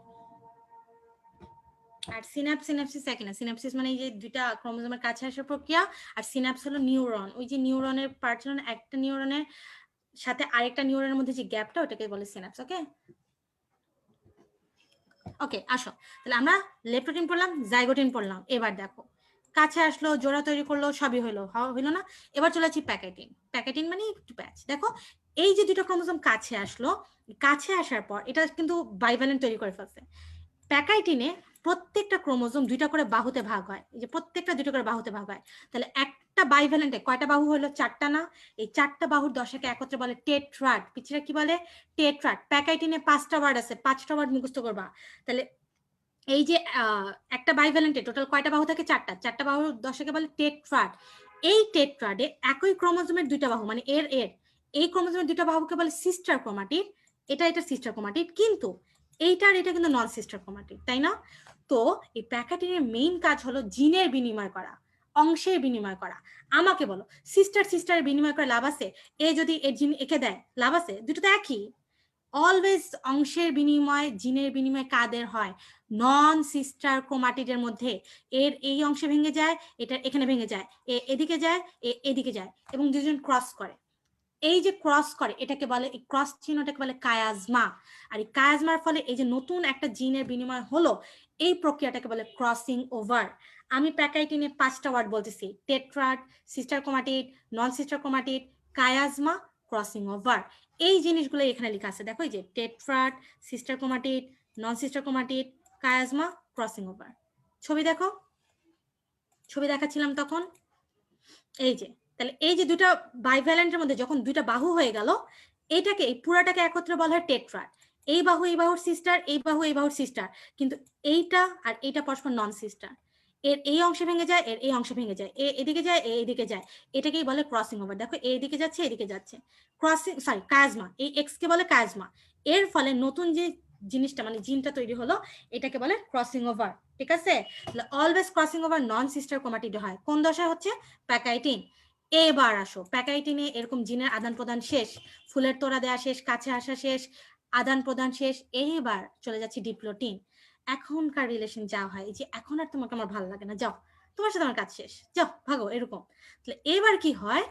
এই যে আদান প্রদান হলো, এখন আর ক্রোমোজোম গুলো আর একসাথে থাকতে চায় না, তারা পরস্পর বিকর্ষণ করতে, যাও ছেড়ে দিলাম তোমাকে, এরকম। এই বিকর্ষণের মাঝখানেও ওই যে ছেড়ে দেওয়ার পর যেও না সাথে, তখনও বাহুতে একটু আকর্ষণ থাকে, মানে হাত দুটো ধরে থাকে। এই যে তারা পরস্পর, দেখো সবচেয়ে বেশি বিকর্ষণ হচ্ছে সেন্ট্রোমিয়ারে শুরু হয়েছে, বাট বাহুতে যে মনে একটু থাকে না, যেও না সাথে, ওটা। তো এই যে তখন হাতে হাত ধরে তারা একটা লুপের মতো তৈরি করে, খেয়াল করছো? তাহলে ডিপ্লোটিনে এই যে একটা লুপ তৈরি হয়, এই কোয়েশ্চেনটাই দেয় যে লুপ দেখা যায় কোন ধাপে? ডিপ্লোটিনে। এই লুপ তৈরি করার জন্য খেয়াল করো, দুইটা ক্রোমোজোমকে পরস্পর বিপরীত দিকে সরে যেতে হচ্ছে। তুমি যদি এখন দেখো প্রত্যেকটা কোণ কত ডিগ্রি কোণ বলো তো? 90 ডিগ্রি না? তাহলে যেখানে লুপ তৈরি হয়, এই ক্রোমোজোম গুলো প্রান্তের দিকে সরে যাচ্ছে। প্রান্তের দিকে সরে যাওয়াকে বলে প্রান্তীয়করণ। তুমি ডিপ্লোটিন থেকে দুইটা ওয়ার্ড পড়বা, একটা লুপ, একটা প্রান্তীয়করণ, একটা লুপ, একটা প্রান্তীয়করণ। এই প্রান্তের দিকে সরে যাওয়াকে বলে প্রান্তীয়করণ। এখানে একটা লাইন আছে, এটা আমি তোমাদের বুঝাবো। দুই বা ততোধিক বাহু পরস্পর আবর্তনের ফলে যদি লুপ হয়, তার 90 ডিগ্রি কোণ করে। বাট একটা মাত্র কায়াজমা থাকলে 180। এখানে কিন্তু দুইটা বাহু আছে, দেখো দুইটা কায়াজমা আছে, এই যে একটা, এই যে একটা, তাই কোণগুলো হলো 90 ডিগ্রি। বাট যদি বিকর্ষণ করতে করতে এমন হয় যে এরকম হয়ে গেল, তাহলে এই যে কোণটা, এই কোণটা হলো 180। এটা তোমাদেরকে আরো সুন্দর করে ছবিতে বুঝাচ্ছি। এই যে ছবিটা আনছি দেখো, এটা 3D তে বুঝাইলে ভালো হতো, বাট যেহেতু নাই, কিছু করার নেই। এটা একটা কায়াজমা, মানে আরেকটা বাহু, এটা একটা বাহু, দেখো দুই বাহু না? তাহলে কোণগুলো হলো 90। বাট যদি এমন হয় যে এত বিকর্ষণ করে, বিকর্ষণ করতে করতে করতে ধরো এরকম ছিল কায়াজমা, কিন্তু বিকর্ষণ হচ্ছে, এমন হয়ে গেল, তাহলে এই যে কোণটা, এই কোণটা হলো 180। এই যে দেখো এখানে কিন্তু একটা কায়াজমা আছে, একটা, এই যে এই কোণটা হলো 180। তাহলে যদি দুই বা ততোধিক, আমি যেটা দেখাচ্ছিলাম, দুই বা ততোধিক, এটা অনেকে বুঝে নাও, দুই বা ততোধিক বাহু থাকে, তাহলে 90 ডিগ্রি কোণ হবে। যদি একটা মাত্র কায়াজমা থাকে, 180 ডিগ্রি হবে। ঠিক আছে? আসো আগাচ্ছি। আর লাস্টেরটা হলো ডায়াকাইনেসিস। ডায়াকাইনেসিস কিছুই না, দুইটা বিকর্ষণ করতে করতে ওই যে হাতে তাও একটু যে আকর্ষণ ছিল, ওটাও ছেড়ে দেয়, ছেড়ে দুইজনই পরস্পর বিপরীত মেরুতে চলে যায়। এই ধাপে আবারও নতুন ভাবে এই যে নিউক্লিয়ার এনভেলপ আসতে থাকে, মানে টোটাল প্রোফেজের শেষ দিকে নিউক্লিয়ার এনভেলপ গুলো আস্তে আস্তে বিলুপ্ত হতে থাকে। ঠিক আছে, সেখানে আর কিছুই পড়ার দরকার নেই, মনে করো দুইজন দুই পাশে চলে গেল। এটাই হলো ডায়াকাইনেসিস। ডায়াকাইনেসিস থেকে কিচ্ছু পড়ার দরকার নাই। তাহলে আমি আবারও বলি, ফার্স্টে হলো লেপটোটিন, ক্রোমোমিয়ার দেখা যায় ফুলের তোড়া এবং পোলারিস বিন্যাস, জাইগোটিন সিনাপসিস এবং bivalent, pachytene tetrad, sister chromatid, নন sister chromatid, crossing over chiasma, diplotene একটা হলো প্রান্তকরণ আর একটা হলো লুপ, আর ডায়াকাইনেসিস দুজন দুই মেরুতে চলে যায়। ঠিক আছে, এই পাঁচটাই ছিল প্রোফেজ 1। পিচিরা প্রোফেজ 1 এর পর মানে এই পাঁচটার পর শুরু হবে মেটাফেজ 1। এখানে কিন্তু আর প্রো মেটাফেজ নাই। এই মেটাফেজ 1 সেম টু সেম মাইটোসিসের মতো, সেম টু সেম মাইটোসিসের মতো। তাহলে আমি মেটাফেজ 1 এর বৈশিষ্ট্য বলবো না, তোমরা এখন আমাকে লিখবা এই মেটাফেজ 1 এ কি হয়। বলে দিলাম মাইটোসিস, দুইটা ওয়ার্ড লিখবা, দেখি কি আগে লিখে।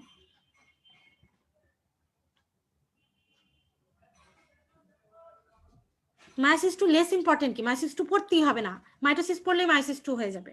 তোমরা আমাকে আগে বলো মেটাফেজ 1 এ কি কি দেখা যাবে, তাড়াতাড়ি বলো, তাড়াতাড়ি বলো। মম আসছে আরেকজন, মম। মম দিয়ে কি বুঝে এটা লিখ পিচ্ছি। মোটাও মেটাকাইনেসিস, ভেরি গুড ফাতেমা। মোটা হবে জুয়েল, মোটা হবে, আর কি হবে? থ্যাংক ইউ প্রণয়। বেশি মোটা মেটাকাইনেসিস, ভেরি গুড। তাহলে মেটাফেজ 1 এর বৈশিষ্ট্য সেম, মোটাও খাটো হয়, মেটাকাইনেসিস হয়। অ্যানাফেজের বৈশিষ্ট্য সেম, ভিএলজিআই আকৃতি দেখা যায় এবং সেন্ট্রোমিয়ার অগ্রগামী, বাহুদের অনুগামী হয়। এবং টেলোফেজ 1 এও সেম, দুইটা ক্রোমোজোম মানে একদম প্রান্তের দিকে সরে যায় আর নিউক্লিয়ার এনভেলপ গুলো আস্তে আস্তে আবার আবির্ভাব ঘটতে থাকে। তাহলে এখন তোমরা আমাকে ছবি দেখে বলো, সবই তো সেম, কিন্তু তোমরা কি এখানে দেখতেছো এখানে কি আসলে সেন্ট্রোমিয়ার আর বাহু ক্রোমাটিড গুলো আলাদা হয়েছে? তোমরা ছবিতে দেখো তো, এখানে কি একটা সেন্ট্রোমিয়ার গেছে না পুরো একটা ক্রোমোজোম গেছে? খেয়াল করতেছো? এখানে দেখো তো পুরো একটা ক্রোমোজোম আছে না? এখানে কি ক্রোমাটিড দুইটা আলাদা হয়েছে? হয়নি কিন্তু। এই জন্যই আমাদের মিওসিস 2 দরকার হয়, কারণ মিওসিস 1 এ জাস্ট ওই যে বাইভ্যালেন্ট তৈরি করার জন্য যারা আসছিল তারা আলাদা হয়েছে, বাট একটা ক্রোমোজোমের যে দুইটা পার্ট ক্রোমাটিড সেইটা আলাদা হয়নি। তাহলে আসল পার্থক্যটা কি জানো? এই যে দেখো মেটাফেজ 1 সেম, কিন্তু পিকচারটা দেখো, আমি তোমাদেরকে দাগাই দিচ্ছি। আল্লাহ, এই যে খাটো মোটা হয়, মেটাকাইনেসিস হয়, সবই আছে, বিষুবীয় রেখার দিকে আসে। এই ধাপে সেন্ট্রোমিয়ার বিভক্ত হয় না। তাহলে মিওসিস 1 এবং মিওসিস 2 এর পার্থক্য কি জানো? মিওসিস 2 পুরো সেম মাইটোসিস, তাহলে মিওসিস 1 আর মিওসিস 2 এইটার পার্থক্য হলো সেন্ট্রোমিয়ার বিভক্ত হয় না, মানে পূর্ণাঙ্গ একটা ক্রোমোজোম আলাদা হচ্ছে। এখানে কিন্তু কোনো বাহু আলাদা হচ্ছে না, পুরো একটা ক্রোমোজোম আলাদা হয়। দেখো অ্যানাফেজে ভিএলজিআই আকৃতি দেখা যায়, ক্রোমোজোম মানে বাহুদের অনুগামী আর সেন্ট্রোমিয়ার অগ্রগামী, কিন্তু অবিভক্ত পূর্ণাঙ্গ ক্রোমোজোম পৌঁছে। পার্থক্য এইটাই যে এখানে এখনো বাহু আলাদা হয়নি, দুইটা ক্রোমোজোম যে জোড়া সৃষ্টি করছে তার আলাদা হয়েছে। তাহলে এখানে সেন্ট্রোমিয়ার অবিভক্ত থাকে। মিওসিস মেটাফেজ 1 আর মেটাফেজ 2 এর পার্থক্য সেম, এখানে সেন্ট্রোমিয়ার অবিভক্ত, এখানে বিভক্ত। এটা মোটা খাটো সবই ঠিক আছে, বাট মিওসিস 1 এ হলো সেন্ট্রোমিয়ারটা অবিভক্ত থাকে আর মিওসিস 2 তে সেন্ট্রোমিয়ার বিভক্ত হয়। ওকে, টেলোফেজও সেম, এখানে সরু লম্বা হচ্ছে, জল যোজন ঘটতেছে, মানে সবই সেম পিচিরা, খালি ক্রোমোজোমটা আলাদা হয়নি, সেন্ট্রোমিয়ার অবিভক্ত থাকে। ওকে, চলে আছে এরপর ইন্টারকাইনেসিস। ইন্টারকাইনেসিসের অপর নাম সাইটোকাইনেসিস 1, আর মিওসিস 2 এর পর যেই ধাপটা থাকে ওটা হলো সাইটোকাইনেসিস 2। হ্যাঁ, ওকে। তাহলে ইন্টারকাইনেসিস আর ইন্টারফেসের একটা পার্থক্য আমি বলছিলাম বলবো। তোমরা যখন ইন্টারফেস পড়েছো তোমাদের মনে আছে, আমি তোমাদের ইন্টারফেস পড়াইছি, তখন কিন্তু আমি বলছিলাম যে G1 এ আরএনএ প্রোটিন তৈরি হয় এবং ডিএনএ রেপ্লিকেশন উপাদান তৈরি হয়, এস ধাপে ডিএনএ রেপ্লিকেশন হয়। এখানেও আরএনএ আর প্রোটিন তৈরি হচ্ছে, কিন্তু ইন্টারকাইনেসিসে কোনো ডিএনএ প্রতিরূপ তৈরি হয় না। পার্থক্য এটাই যে ইন্টারফেজে ডিএনএ সংশ্লেষ হয়, বাট ইন্টারকাইনেসিসে ডিএনএ সংশ্লেষ হয় না। ইম্পর্টেন্ট, ঠিক আছে। চলে আছি মিওসিস 2। মিওসিস 2 আমি আবারও বলতেছি, এটা কিছুই পড়বা না, ঠিক সেম টু সেম মাইটোসিস। যেমন দেখো এটা ছিল টেলোফেজ মানে প্রোফেজ কি বলে টেলোফেজ 1 শেষ হয়েছে, এবার আসো আবার প্রোফেজ 2 শুরু হয়েছে, মানে আবার জল বিয়োজন ঘটতেছে। দেখো স্পিন্ডল যন্ত্র সূচনা হয়েছে, নিউক্লিয়াস আবার বিলুপ্তি ঘটা স্টার্ট হয়েছে। এই যে স্পিন্ডল যন্ত্র তৈরি, মেটাফেজ মানে মেটাকাইনেসিস মোটা। দেখো এইটাতে দেখো সেন্ট্রোমিয়ার বিভক্ত হয়েছে এবং বাহুর দিকে চলে যাচ্ছে, আর টেলোফেজে দেখো প্রত্যেকটা বাহু আলাদা হয়ে গেছে। দেখছো পুরো same to same mitosis. So meiosis 2 পড়ার দরকারই নাই। আমি এটাই বলেছি। মিওসিস 2 দ্বিতীয় মিওসিস বিভাজন সেম টু সেম মাইটোসিস, কিচ্ছু পড়বো না। ওকে, মিওসিস 2 যেখানে শেষ হয় সেটাকে বলে সাইটোকাইনেসিস 2। তাহলে মিওসিসের শেষ পর্যায়ে কোনটা? সাইটোকাইনেসিস 2, যেখানে একটা মাতৃকোষ থেকে 4টা অপত্যকোষ তৈরি হয়। মিওসিস 1-এ কিন্তু একটা ভেঙে 2টা হয়, মিওসিস 2-তে গিয়ে প্রত্যেকটা ভেঙে আরো 2টা করে হয়, মানে একটা ভেঙে 4টা হয়। ঠিক আছে, ওকে, চলে যাচ্ছে। আমি যেটা বলতে চাইছিলাম যে জনন মাতৃকোষ আর জাইগোট এই দুইটাতে মিওসিস হয়। খেয়াল করো, এটা মানুষ, আমরা, এটা শুক্রাণু ডিম্বাণু, মানে এটা শুক্রাণু মাতৃকোষ, জনন মাতৃকোষ, আর এটা ডিম্বাণু মাতৃকোষ। এখান থেকে শুক্রাণু মাতৃকোষ থেকে মিওসিস হয়ে স্পার্ম তৈরি হয়, ডিম্বাণু মাতৃকোষ থেকে মিওসিস হয়ে ডিম্বাণু তৈরি হয়। এই দুইটা হ্যাপ্লয়েড। তাহলে এরপরে এরা নিষেক করে ফার্টিলাইজেশন। তাহলে খেয়াল করো, উচ্চ শ্রেণীর জীবে নিষেকের পূর্বে মিওসিস হচ্ছে, উচ্চ শ্রেণীর জীবে নিষেকের পূর্বে জনন মাতৃকোষে মিওসিস হয়, ক্লিয়ার। আর নিম্ন শ্রেণীর জীবে আগে নিষেক হয়, মানে যে গ্যামিট থাকে, গ্যামিট থেকে ফার্টিলাইজেশন হয়, এরপরে জাইগোট তৈরি হয়, জাইগোটে মিওসিস হয়। তাহলে নিম্ন শ্রেণীর জীবে নিষেকের পরে মিওসিস হয়, উচ্চ শ্রেণীর জীবে নিষেকের পূর্বে মিওসিস হয়। ভুল করবা না। পিছিয়ে আমি এগুলো 5 বছর ধরে পড়াচ্ছি, অবশ্যই আমার এগুলো মুখস্থ আছে। আসেন আগাই। ওকে, আমি মিওসিস ইজি করে মনে রাখার জন্য একটা ওয়ার্ড লিখেছি, মিনিট। মিডে মিওসিস, নিদে নিউক্লিয়াস দুবার। তাহলে মিওসিসের নিউক্লিয়াস দুবার ভাঙে, আর মাইটোসিসের নিউক্লিয়াস ক্রোমোসোম একবার করে ভাঙে। ওকে, ভুল করবেন না। তাহলে মিওসিসটা আমি আবার একদমই সংক্ষেপে দেখাই দিচ্ছি। দেখো দেখো এখানে মিওসিস কেন দুইবার হচ্ছে, যে পুরো একটা ক্রোমোসোম, দুইটা ক্রোমোসোম কাছে আসে, কাছে আসার পর মিওসিস 1-এ একটা পুরো ক্রোমোসোম আলাদা হয়, আর মিওসিস 2-তে প্রত্যেকটা ক্রোমাটিড আলাদা হয়। বুঝতেছি, এই জন্য এটা 2 ভাগে হয়, মিওসিস 2 ভাগে হয়, এবং মিওসিস 2-তে 4টা দেখা যায়, মিওসিস 1-এ কিন্তু 2টা হয়। ওকে পিচিরা, চলে যাবো ক্রসিং ওভার। ক্রসিং ওভার আমি পড়াবো না, এবার তোমরা আমাকে ক্রসিং ওভার স্টার্ট করে আগে বলবা, দেখি কে আগে বলে। ক্রসিং ওভার 2টা অ্যান্সার দাও। কোন উপপর্যায়ে দেখা যায়, কাদের মধ্যে হয়? কোন উপপর্যায়ে দেখা যায় এবং কাদের মধ্যে হয়? সিস্টার ক্রোমাটিড না নন সিস্টার ক্রোমাটিড? তাড়াতাড়ি বলো।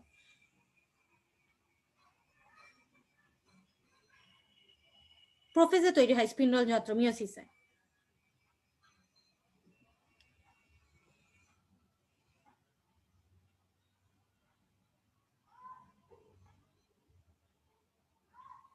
একসাথে বলো, শুধু প্যাকেটিন বলে হবে নিহা?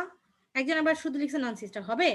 নন সিস্টার ক্রোমাটিড তো হয়, প্যাকেটিন। এই তো অমিত সবার ফার্স্টে দুইটারই অ্যান্সার দিছে, যে প্যাকেটিনে হয়, নন সিস্টার ক্রোমাটিড হয়। এটা আমরা অলরেডি পড়ে ফেলছি। তাহলে একটু খেয়াল করো, এটাই লেখা আছে এবং তোমরা সবাই পারো, যে মায়োসিস 1-এর প্যাকেটিন উপপর্যায়ে একজোড়া ক্রোমোজোমের দুটো নন সিস্টার ক্রোমাটিডের মধ্যে অংশের বিনিময়কে বলে ক্রসিং ওভার। এটা কে আবিষ্কার করেছে মনে রাখবা? আমি হয়ে পড়তাম, হান্ট হান্ট করে বেড়াইছে, hunt hunt hunt hunt hunt hunt, Thomas Hunt Morgan. ভুট্টা উদ্ভিদে 1909 সালে প্রথম ক্রসিং ওভার দেখে, সেটা ইম্পর্টেন্ট। কিন্তু থমাস হান্ট মর্গান ভুট্টা উদ্ভিদে সর্বপ্রথম ক্রসিং ওভার দেখেছে, এটা পড়বেন। ওকে, চলে যাচ্ছি ক্রসিং ওভার গুরুত্ব। ইম্পর্টেন্ট না, দেখো আমি পাশে লিখেও রাখছি, রিডিং। যদি কারো খুব পড়তে ইচ্ছা করে, না আমার পড়তে ইচ্ছা করতেছে, রিডিং পড়বা 4, 5, 7, 8 মেইনলি, যে নতুন বৈচিত্র্য আনে, নতুন প্রকরণ আনে, পরিবর্তন আনে, তারপরে যে জিনের রেখাকার বিন্যাস প্রমাণ হয়, জেনেটিক ম্যাপ, জিনের অবস্থান, রিডিং পড়বা, রিডিং। ওকে, চলে যাচ্ছি। এই যে সবাই চিল্লাচ্ছিল আপু তাৎপর্য গুরুত্ব পড়াবেন না, এই যে গুরুত্বতে চলে আসছি আমরা, এই গুরুত্ব দিয়ে শেষ করে ফেলবো। মানে আরেকটা ছোট স্লাইড আছে, এরপর আমরা শেষ করবো, লাস্ট স্লাইডে, আগের স্লাইড এটা। তো এখানে 3টার গুরুত্ব আছে, দেখতেছো? তার মধ্যে ক্রসিং ওভার গুরুত্ব আমি অলরেডি বলছি, রিডিং পড়বা, মুখস্থ করার দরকার নেই, রিডিং। লাইনও লেখা আছে কিভাবে মুখস্থ করবা। জেবা পাগল, আমাদের কি বলে মেডিকেলে আমাদের সাথে একটা মেয়ে ছিল, নাম জেবা। তোমাদের একটা আপু ক্লাস নেয় না, নিশি আপু? তো নিশি আপু আর জেবা আপু কিন্তু আবার বেস্ট ফ্রেন্ড। হ্যাঁ, ওরা সবসময় একসাথে থাকে এবং সবসময় তারা উল্টোপাল্টা জিনিস করে, মানে ওরা সবসময় হাসায়। ওরা এমন পাগলামি করে, এমন পাগলামি করে, মানে খুবই পাগলামি করে। সো ওকে আমরা এরকম করে এটা মনে রাখতে পারি, জেবা পাগল এভাবে।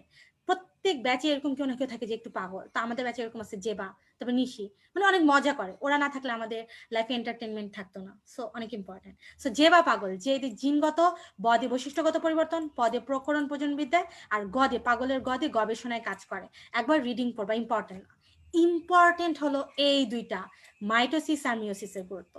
এখন এই দুইটার মধ্যে আবারও সেম, যে কোনো একটা পড়বা, একটা। আমি একটাই পড়তাম, সেটা হলো মাইটোসিস। মাইটোসিসের যে ভূমিকা কত তোমরা তো বুঝতেছই না।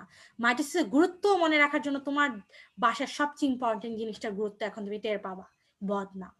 প্রত্যেকের বাসায় বদনা আছে, এবং এই বদনা আবার অনেকে বললেন নো আপু আমরা ফ্ল্যাশ ইউজ করি, আমরা তো বদনা ইউজই করি না, এরকম না, প্রত্যেকের বাসায় আছে। এবং এই বদনা কি দিয়ে তৈরি? এটা পিভিসি মানে পলিভিনাইল ক্লোরাইড না, প্লাস্টিক দিয়ে তৈরি। যাই হোক, এই পিভিসি দিয়ে অন্য কিছু বোঝায়। তাহলে মাইটোসিসের গুরুত্ব তুমি শুধু মুখস্থ করবা, মিওসিস পড়ার দরকার নাই, ক্রসিং মতো রিডিং পড়বা। মাইটোসিসের গুরুত্ব মনে রাখবা, বদনার জন্য পিভিসি। প্রত্যেকটা ওয়ার্ড একটা গুরুত্ব বোঝায়। কিভাবে দেখো, বদনার ব দিয়ে বংশবৃদ্ধি, বৈশিষ্ট্যের স্থিতিশীলতা, দ দিয়ে দেহ গঠন, দৈহিক বৃদ্ধি, ন দিয়ে নির্দিষ্ট আকার আয়তন রক্ষা, জ দিয়ে জননাঙ্গ সৃষ্টি, জনন কোষের সংখ্যা বৃদ্ধি। পিচিরা এটা একটু ইম্পর্টেন্স। প দিয়ে যে হাত কেটে গেল, পুনরুৎপাদন হইল না, ক্ষতস্থান পূরণ হচ্ছে না, ক্ষয়পূরণ হচ্ছে না, একসাথে মনে রাখবা। আর ভ দিয়ে ভারসাম্য রক্ষা, কার? নিউক্লিয়াস ও সাইটোপ্লাজমের। সি দিয়ে ক্রোমোজোমের সমতা রক্ষা। তাহলে বদনার জন্য পি ভি সি। প্রত্যেকটা ওয়ার্ড মাইটোসিসের একটা গুরুত্ব। 3বার রিডিং পড়লে এটা তোমার মুখস্থ হয়ে যাবে। এখান থেকে মিওসিস থেকে যদি তুমি পড়তেই চাও, শুধু জনন আর মেন্ডেলের সূত্র, মানে জনন কোষ সৃষ্টি করে মিওসিস, বা জনন কোষের সংখ্যা বৃদ্ধি করে মাইটোসিস, ভুল করবা না। আর মেন্ডেলের সূত্রের ব্যাখ্যা মিওসিস ছাড়া দেয়া সম্ভব না। ঠিক আছে?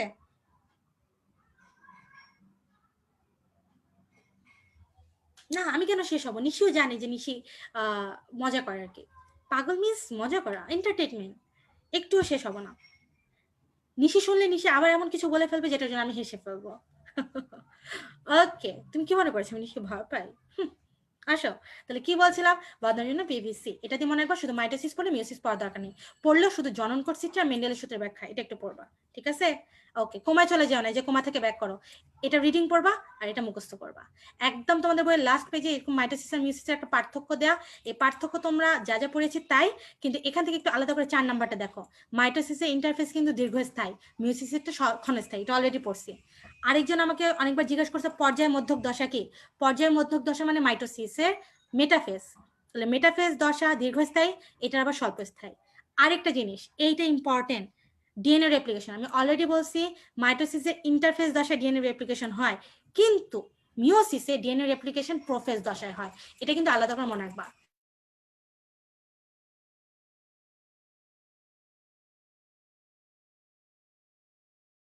পরের পেজে যাও, মানে তোমাদের বইয়ের লাস্ট পেজ, ব্যবহারিক পেজ। ব্যবহারিক পেজে দেখো একটা বোল্ড লাইন আছে, পেঁয়াজের মূলে কয়টা ক্রোমোজোম থাকে, একটু দেখে রাখা ভালো, বোল্ড করে দিছে তো, 16টা ক্রোমোজোম থাকে। একবার রিডিং পড়বা। এইভাবেই আমার ক্লাস শেষ হলো, সোনার বাংলাদেশ হলো। এখন আমার ক্লাস শেষ, আমার পড়ানো শেষ, বাট তোমাদের কোয়েশ্চেন যা যা আছে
এটা আমার লাস্ট স্লাইড ছিল। পেঁয়াজের মূলে 16টি ক্রোমোজোম থাকে। আমি দুঃখিত, একটু ডিসকানেক্ট হয়ে গেছিলাম, আমি সত্যি দুঃখিত। এটা আমার লাস্ট স্লাইড ছিল যে পেঁয়াজের মূলে 16টি ক্রোমোজোম থাকে, এটা ব্যবহারিক পেজে দেওয়া আছে, একটু কষ্ট করে লিখে ফেলবেন, ঠিক আছে? আই এম সরি, আমার নেট একটু প্রবলেম হয়েছিল, হঠাৎ করেই ডিসকানেক্ট হয়ে গিয়েছিল, আই এম সরি। ওকে, কারো কোনো কোয়েশ্চেন আছে? কোয়েশ্চেন থাকলে করো, না আমি শেষ করছি। আমার শেষ, মানে আমার পড়ানো শেষ।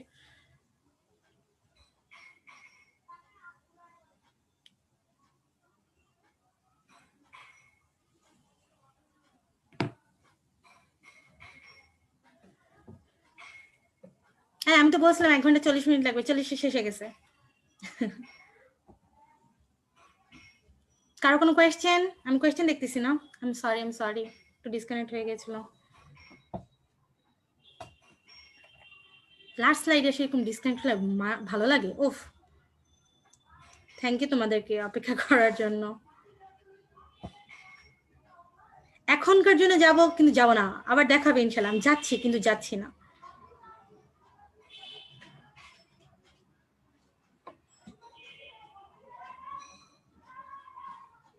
কোনটা স্বল্পস্থায়ী হলো? মেটাফেজ।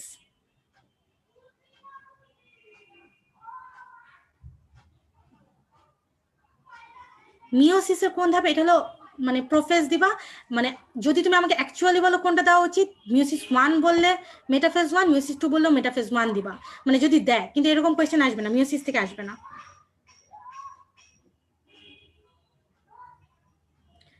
মানে টিউমার হলো একটা নির্দিষ্ট পরিমাণ পর্যন্ত থাকে। ধরো আমার দেহে 2টা কোষ থাকা উচিত, এটা নর্মাল।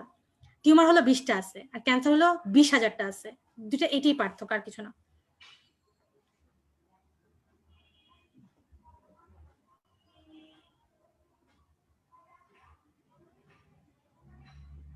আমি সত্যি দুঃখিত, লাস্ট ক্লাস স্লাইডটা এরকম চলে গেছে, আমি সরি। আর তোমরা ভালো থাকো, সুস্থ থাকো, ইনশাল্লাহ তোমাদের এটার সলভ ক্লাসে দেখা হবে।